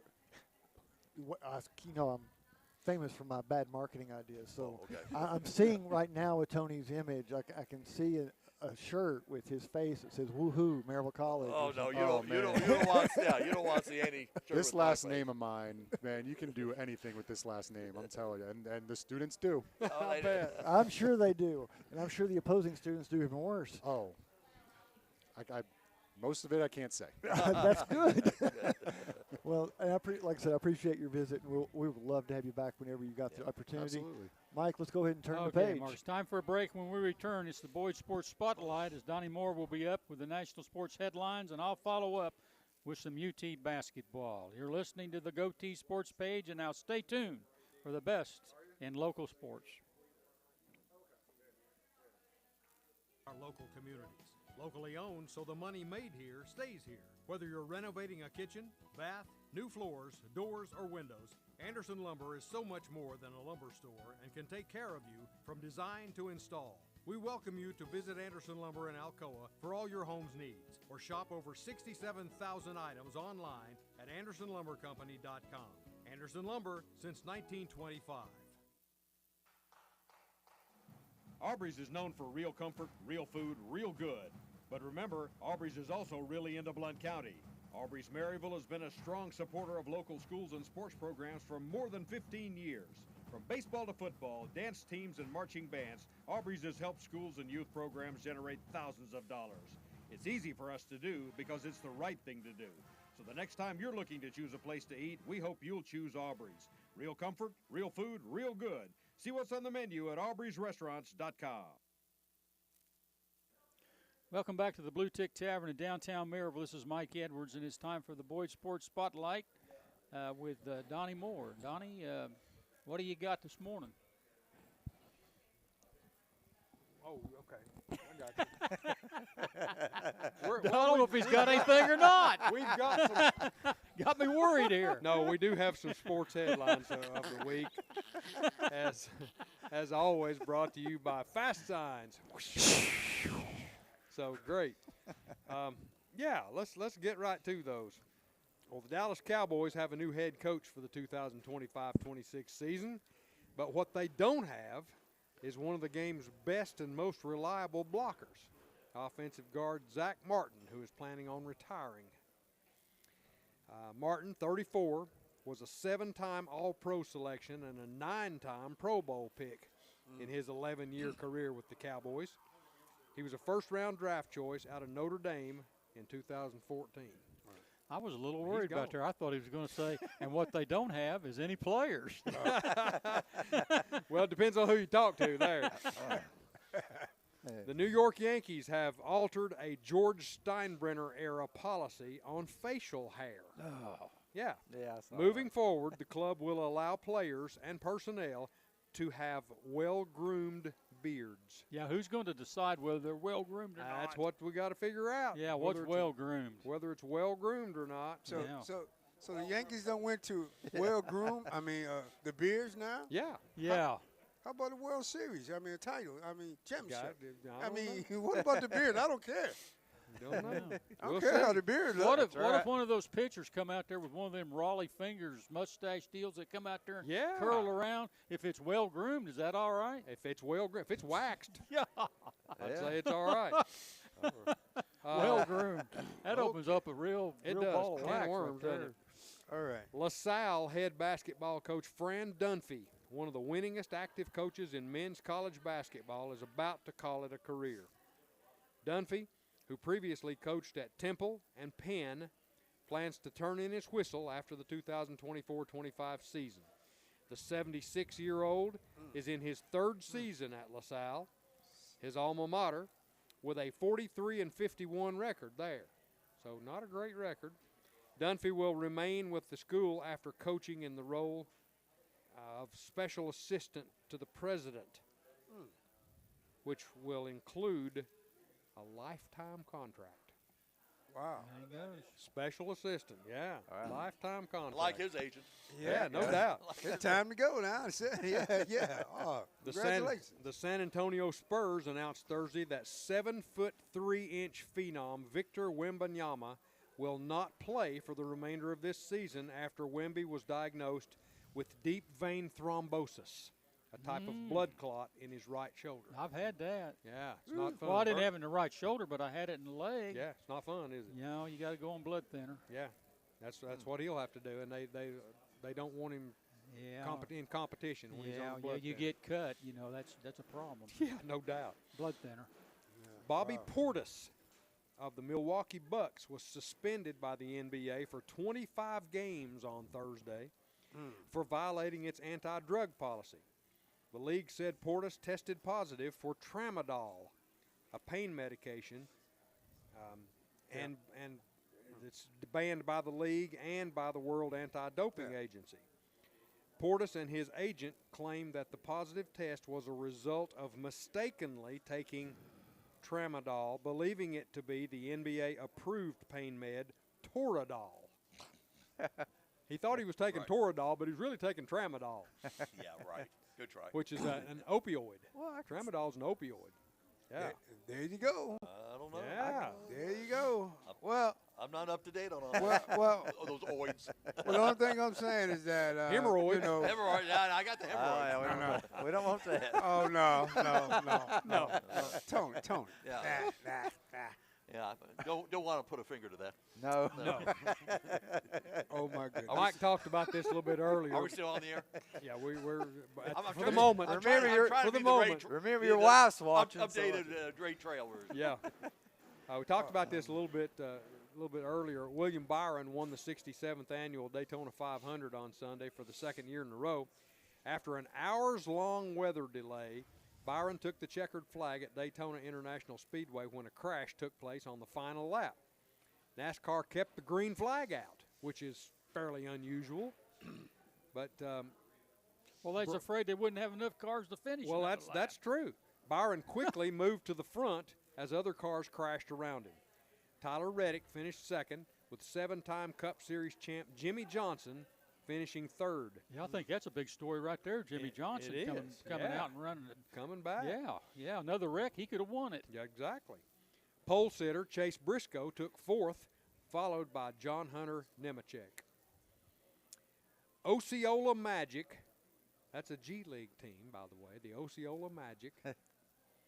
Or Osceola. Yeah, Osceola. From Florida? Yeah. Okay. This is Yeah, Florida. Osceola. Osceola. Okay. So well, Kim thank folk you. or something? Thank you, you Florida native. Osceola Magic G League player Mac McClung proved Saturday night that you don't have to be excessively tall to have ups.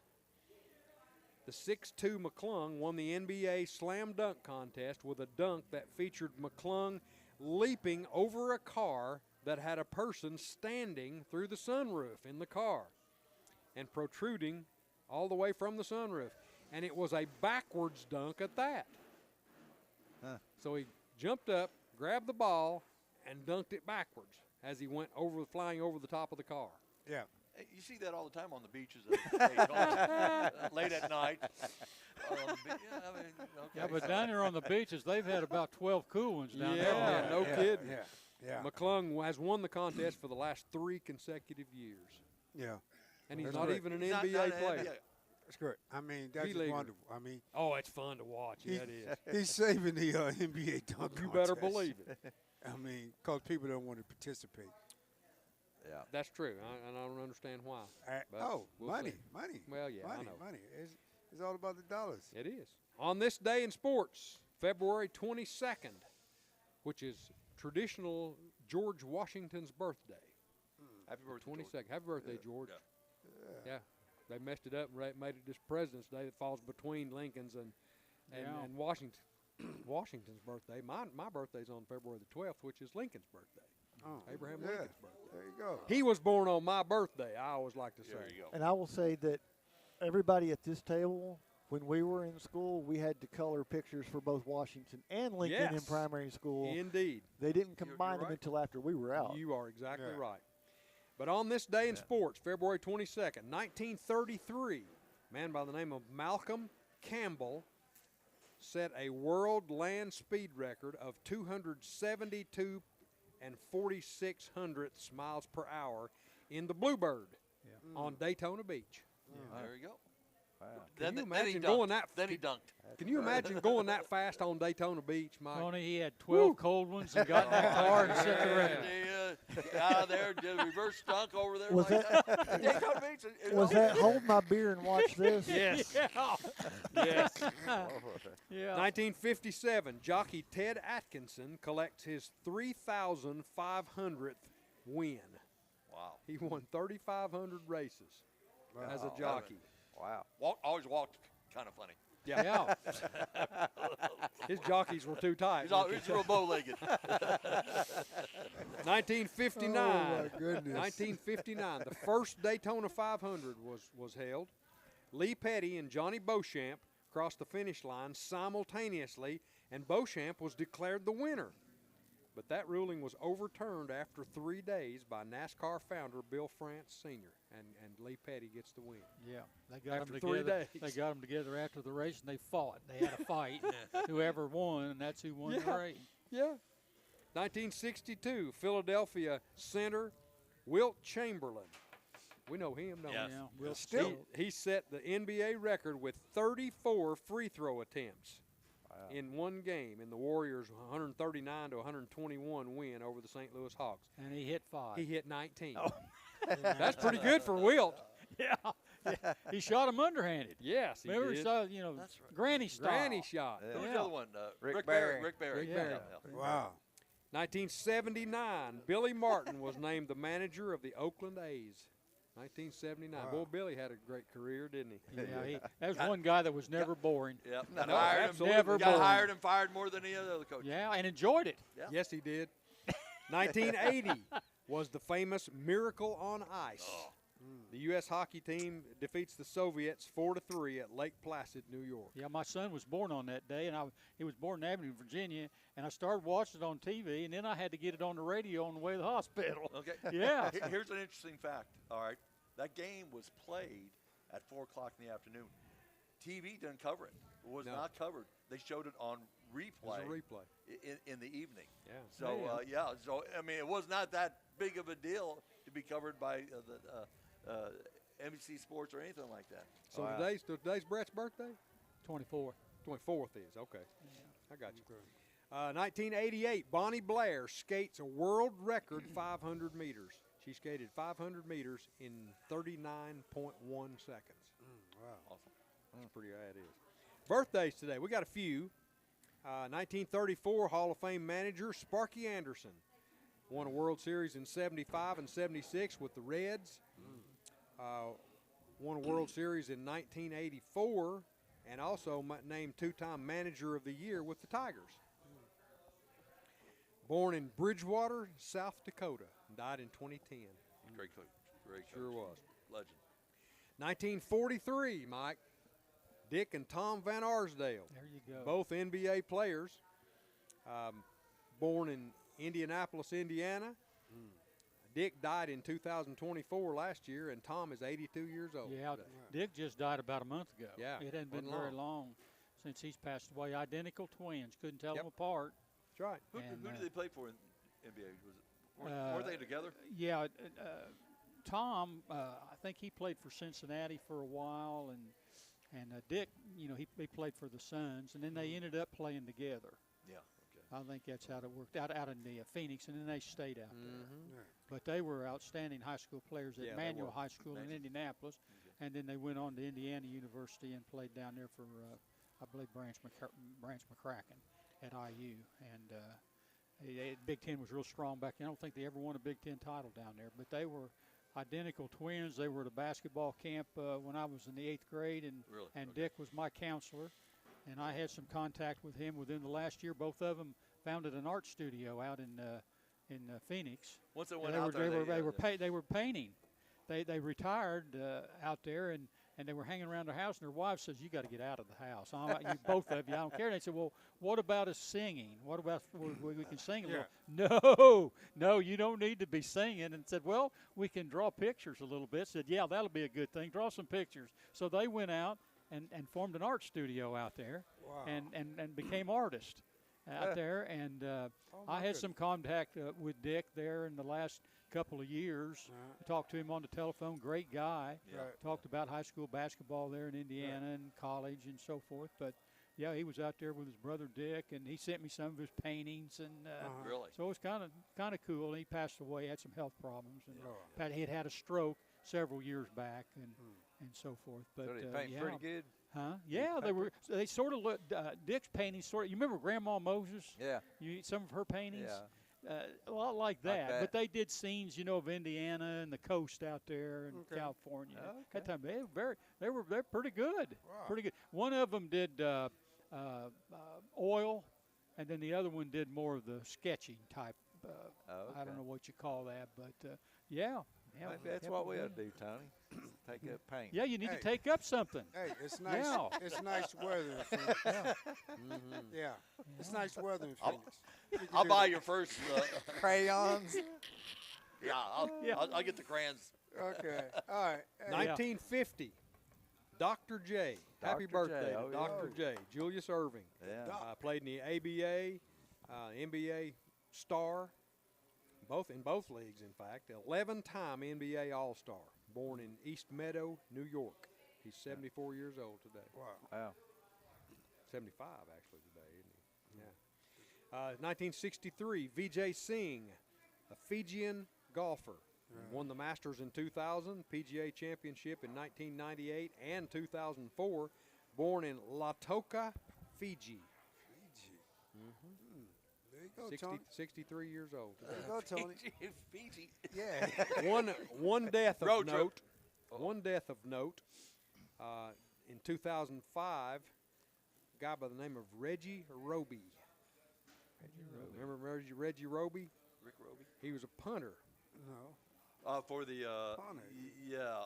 what was it for? Oakland or Big guy, yeah. Yeah. Oakland, and had a great follow through. I always tried to imitate something? his follow through. I know. Yeah, I know. 3-time Pro Bowler, All Pro in '84 and '94. Who did he play for?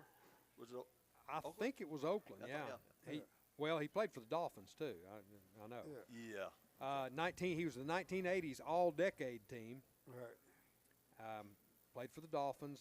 Died from a heart attack at 43 years old. Oh, wow. So died young. Wow. Boy, it's getting younger all the time. That's all for this week's sports headlines. Brought to you, as always, by Fast Signs. I'm Donnie Moore.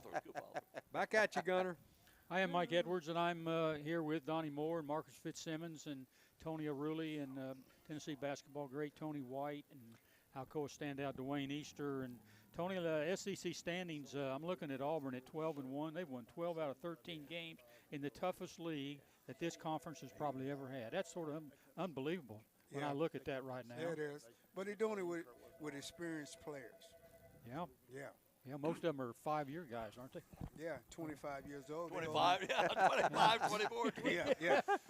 But, I mean, the compliment, they playing well. They're playing well. To me, it's going to be hard for them to lose this conference right now. Sure. I mean, they got I think they've got 5 games left, and they got Georgia and Ole Miss at home, and they got Alabama at home. Mm-hmm. They got Kentucky and Texas A&M on the road. There's 2 tough teams right there. Right. But Florida and Alabama still got 5 games too. I think Florida and Alabama to have some chance at catching Auburn, they've almost got to win out. Yeah. Don't you think? With being two games behind with 5 to play. Exactly. Yeah, I think so. Exactly. They got to win out. They can't have no mistakes. No mistake. And Florida's got they got LSU away, Georgia away, Texas A&M at home, Alabama away, and Ole Miss at home. So, nothing real easy right there. And then Alabama, on the other hand, it's even more difficult for them. They've got Kentucky at home, Mississippi State at home, Tennessee on the road, Florida at home, and Auburn at Auburn. That's a pretty tough. That's a pretty tough stretch right there for Alabama. Yeah, I'd say Alabama might go 2 and 3 in this last stretch. That's a pretty tough deal. But anyway, looks like Auburn and Bruce Pearl's going to win out the SEC in one of the toughest leagues that there's ever been. Tennessee, I had them at 5th. They're actually 6th going into today's game. Okay. And to me, that just tells you how tough this league is. They're in 6th place in the SEC and number 2 seed. How many teams, if you look across the country, are in 6th place in their league and could even come close? Yeah. Most of the 6th place teams in other leagues are fighting just to get into the tournament, Tony. True. Yeah. But that goes because of the strength of the scheduling and everything, and conference is ranked so high. So and you got Missouri right there in front of. You got Texas A&M right in front of Tennessee, and they're playing each today, so they can move up a spot. Right there, and then of course Missouri, they've got a tough game today at Arkansas. Right. So they could move on up to 4th place in this league with a win today. Yeah. But a lot of tough games left in a really tough league, and some of those schools down there at the bottom. You look down there at the bottom, you got Arkansas is 4th from the bottom, and they're still looking to get into the tournament. I mean, they're 15-11, right? And they've got some really good wins. Yeah. And a lot of people have got them. I think they're still projected as the last in. Really? In the tournament. So you look at that, Tony. 4th from the bottom. Well, that just tell you the strength. Absolutely. And how they value the SEC this year. And then you look over at the rankings, the top 25. The SEC's got 9 teams in the top 25. Big 10 4, Big 12 5, ACC 4, Big East 2, and Memphis is the other one in the top 25. But I don't think the Big 10. The Big 10 has no teams in the top 10, Tony. Wow. None. Wow. 0. Wow. So SEC's got twice as many teams in the top 25, and 5 of the top 7 teams in the rankings are SEC teams. SEC. Yeah. That's unbelievable. Unbelievable. And, you get into the tournament and you'd like to think, but it's a football conference, ain't it? Yeah, well, that's what everybody says. That's what everybody says. But I'll tell you what, basketball and even baseball has come on strong in this league. I mean, baseball is just about as strong as basketball. So, it's the best overall sports league in the country, isn't it, Dwayne? Without a doubt. Is this the best year the SEC's had as far as? I think so. Yeah. From top to bottom. From top to bottom in all of their sports. Yeah. History. It's unreal. I don't know. Is there an advantage or a disadvantage to playing in a league with so many ranked teams? Tony, is there an advantage or disadvantage? Well, I can tell right now that it's an advantage because a loss is not considered. That's an advantage. That's a big advantage. It doesn't hurt you quite as bad. No. But how about going into the tournaments and you got the SEC tournament coming up? I mean, that's a lot of grind and a lot of wear and tear in it, Dwayne. But it makes you better, too, when you get to tournament Well, time. I would hope so. I don't want to go into that first round and see a bunch of SEC teams hit the dust, and everybody says, well, that's an overranked league, Eddie. Well, you're talking about Tennessee being fifth-ranked team in the SEC, right? Right now. They The fifth? sixth. Yeah, Sixth. sixth. But we're talking to them as most likely a two seed. Right, right. I mean, that's six in the SEC, Yeah. but a 2 seed in Right. the tournament. Yeah. I mean, Unbelievable. that tells you the strength of the SEC right now. Well, also, you know, it goes by the strength of the scheduling too. Like Sure. our preseason, but all our losses has been to who? SEC. SEC. Yeah.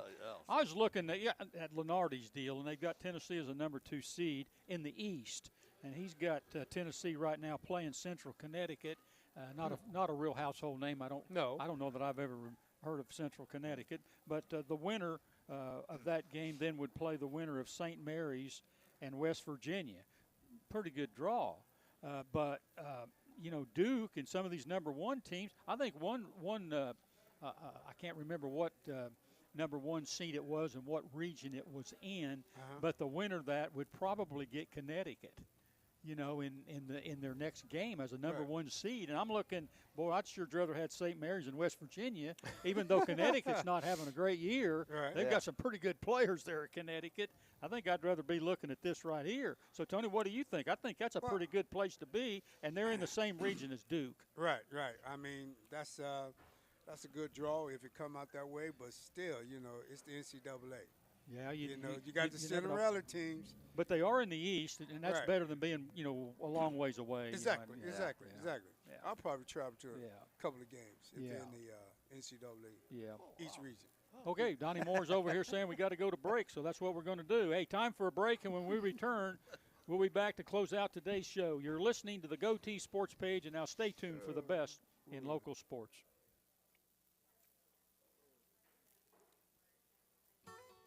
The Roger L. Newman Company began in 1984 with a vision of providing Blount County with excellent heating and cooling service. Mr. Newman also wanted a real business. No gimmicks and no high-pressure sales. They just fix it or replace it. Wow. They want to stay within your budget and make you comfortable. Their motto still stands true today. Call us first, we'll be there. Call Roger L. Newman Company at 982-5446 or visit online at rogerlnewman.com. Cooler temperatures are approaching. Upgrade your furnace now for as little as $50 a month. For over 50 years and 3 generations, the people of Blount County have trusted Stevenson Tire with their vehicles and their families. Our mission has always been simple: to provide quality products at reasonable prices with exceptional customer service. Featuring tire products from Michelin, B.F. Goodrich, Uniroyal, Bridgestone, Firestone, and Yokohama, Stevenson Tire also offers alignment and brake services at affordable prices. Stevenson Tire Company, 2411 East Broadway Avenue in Maryville. Call 983-1621 or online at stevensonTire.net. Welcome back to the Bluetick Tavern in downtown Maryville. This is Mike Edwards, the Greenfield Gunner, and I'm here along with Donnie Moore, Marcus Fitzsimmons, Coach Tony Ierulli, Tony White, Dwayne Easter, and we haven't done this for quite some time, and we got a little bit of time left here. Let's kind of go through. Let's go through the schedule today. We'll get Ierulli. We'll get a football Ierulli involved down there. See how well he does today. I'm just worried whenever he said we haven't done this in a long time. There might be a reason why. You got to watch what you say around Tony. That's I'm just saying. I sit down in the court, mind my own business. Nah, that's flag football. Flag football. Ierulli. Patter pat. Oh my goodness. Yeah. Let's go around the table here and let's get some picks for today. Tennessee's at number 6. Tennessee's at number 7. Texas A&M, and that game's at 12 o'clock here, but that's an 11 o'clock start. Right. I think down there in the College Station, my guys, you don't have enough time to get up and eat breakfast before you're out there on the court. I don't know about that, but I'll start with you, Tony White. What do you got? I'm taking Tennessee on this one. I figured that. Yeah, come on. I figured that. Oh yeah. They had some time, The guy gets into the Sports Hall of Fame there at Tennessee, and he picks Tennessee. I guarantee you it's not going to go. How big a shock is that, Dwayne? I guarantee you it's not going to. Not very big shock to me. Who you got, Dwayne? I got Tennessee. All right. Yeah, All right, Tennessee. Tony. I got Tony's back, Tennessee. There you go, another Tennessee. Marcus, Go on, you're the man of the area. You're Mr. Pick on this show. You're picking everything right. Who you got in this one today? I've got the Aggies. Yeah. Oh, my I'm going, in a gosh. battle of ugly, they're much uglier. than Yeah, I Tennessee. think it's going to be ugly. It's going to be defense, and more defense out If there you're going to today. have a kissing contest between the ugly pigs, that's the ugliest pig in the pen. Donnie Moore, two outstanding basketball teams right here. They are. I've got to go with Tennessee. It's going to be a tight game. Yeah. The margin of victory is going to be slim. All right. But I'm picking the Vols. That leaves me, doesn't it? Do It it. does. I don't Come on. know. Come on. Oh, look at everybody looking at me. Oh, yeah. We will see what you're going to do, Mike. I tell you what, I watched Saturday Night Live the other night. You know Hey, the that was history good. show, yeah. Oh, You mean yeah. you watch Saturday And Night Live on Sunday? I just hate to be Debbie Downer. You know what I'm saying? Debbie Downer. Marcia. Debbie Downer. But I'm going with the Aggies at home today. They got beat, and the reason I'm going with them is they got beat during the week. And when you lose a big game, normally you come back, and especially if you're at home, you play really well. And I'm basing it on that. Plus, they're at home today. And Yeah, they are. and I know that Tony believes that we had a week off and we got to rehab here and we're feeling real good. I had a couple 2 or 3 dates during the week and we're feeling real good about ourselves. But we had that time off. I don't know. It takes a little bit to get back in the flow. So I'm looking at Texas A&M. Oh, my goodness. I'm sorry. Kentucky, number 17 at number 4, Alabama. Number 17, Kentucky at number 4, Alabama. Tony? I'll go with Alabama on this one. Yep. Okay. Yeah, I'm Alabama. Alabama. Roll Tide. Roll Tide. High tide. I tide. I can't pick against the Tide on the way they've been playing. Yeah. Yeah. How about you, Donnie? I'm taking the Red Elephants on this one. Yeah, and it's Kentucky's game to lose because they've been winning one, losing one, winning Yeah. one, losing one. Well, they won in Lexington there during the week, so this is the time to lose, and they're going down to Alabama, and Alabama's still in the hunt, so I'm going with the Tide down there today. Missouri at Arkansas. I think it's a tough pick right here. Missouri at Arkansas, number 15. Missouri can shoot the lights out of it. Yeah. I mean, they can flat out. You're talking about somebody can shoot the outside line. They're another team that can shoot the Yeah. threes Right. against an Arkansas team that's, in my opinion, a lot better than their record. Tony. Right, true. Yeah. I'm going with the upset. I'm going with Arkansas because Missouri they had a home game this week and they played so well. I'm thinking Arkansas. Yeah, they beat Alabama. Yeah. They beat Yeah. Alabama. Big Yeah. game next game. That's always a Yeah. always a warning sign. What do you got, I Dwayne? think Missouri. I think they're On the road, Missouri on the road. Yeah. Missouri's on the road now. They What? don't play that good on the road. They now. shoot. They're You know, shooting they're good. down there in what, Bud Walton Arena? Yeah, That I'm place is telling gonna you. I don't mind. That place is going to be rocking and rolling Yeah. down there. Tony Ierulli, MIZZOU. Missouri. Yeah. Well, you coached out there. Yeah, I That- coached there. You're being it coached football out Yeah, there. yeah. How many years were you out there, Tony? 3 years. 3 years. Yeah. out Was there. that flag football or what kind No, no powder puff. That was the real deal. Show me, huh? The real deal. He showed me. He just showed me state. Who you got? Marcus? I like Arkansas's upside. I think they can pull off a home win here. Yeah. Their downside's atrocious, but their upside when they're playing well is pretty good. They got it. Hogs at home. I got the Hogs at home too. I got See? Calipari at home and against go. Missouri. This is going to be a big win for them. Going to put another feather in their cap, maybe get into the NCAA tournament. There you They go. got a lot to play for. Arkansas. Exactly. They're They just do. looking to win games. They're Exactly. looking to win games, not a league or anything. Mississippi State at Oklahoma. Oh man, this is Mississippi State at Oklahoma. Number 21 Mississippi State at an Oklahoma team that they can't beat. They can't beat anybody at home or away right Well, they now. can't beat anybody I'll in go the with SEC. home or No. away. Mississippi State. I go with Mississippi Mississippi State. That's how I take Mississippi State. Mississippi State. Bulldogs. Bulldogs. I think it's finally later, so I'm going to take the Sooners. At home. Golly, and they're playing horrible too. Yeah, screw. First may I say, who cares? No. I'll take State too. There's two mules fighting over a carrot who kind of Take agree State. with you, Don. I'll take Mississippi State. I like that ball club. And Oklahoma, they just I don't know about them. Yeah. They don't seem to be able to play well in any category, offensively or off. defensively They or dropped nothing. off Yeah. since preseason. They just done dropped off. Yeah. Bad. Yeah. Georgia at Auburn. We'll go real quick on this one. I go with Auburn. Auburn. Yeah. Auburn. Auburn. Georgia. No, what? Georgia at I'm Auburn? taking Georgia. You're taking Georgia at Auburn. No, I'm just teasing. I'm going to say it's not football. It's not football. I know. Auburn won't have any trouble with Georgia. Okay. Yeah, Auburn. Florida number 2 at LSU. Oh, come on. Be a Florida. quick one here, huh? Florida. Gators. Yeah, Chomp. Florida. Texas at South Carolina. Yeah. Now wait a minute. Now South Carolina's playing pretty well at home. They've lost some real close home games. I mean, real close. And they got Texas, and Texas is another one of them schools that's in the hunt to get in the NCAA tournament. Tony. Well, I'm going with the Cox. The what? Gamecocks. That'll be their first win. I know. I know. I'm telling you because they've been so close and they're playing at home. See, Texas at South Carolina. Yeah, and you know this could really. Oh, I'm sorry. Go ahead. No. Yeah, go ahead. No, you're fine. I'm just going with the Cox on this one because they've been playing well and they've been so close. Because all the games have been about 6 points, 3. Yeah. So Single digits. I think that the fans gonna be there because they want that win tonight. Yeah. Texas. Okay. Oh, Cox all the way. South Carolina. South Carolina. Gamecocks at home. Gamecocks. Wow. I'm going to take Texas. I'm taking Texas there. South Carolina. I'm not feeling it there at 0 and out. You know, Texas trying to get in the tournament. They got a lot to play for. There you go.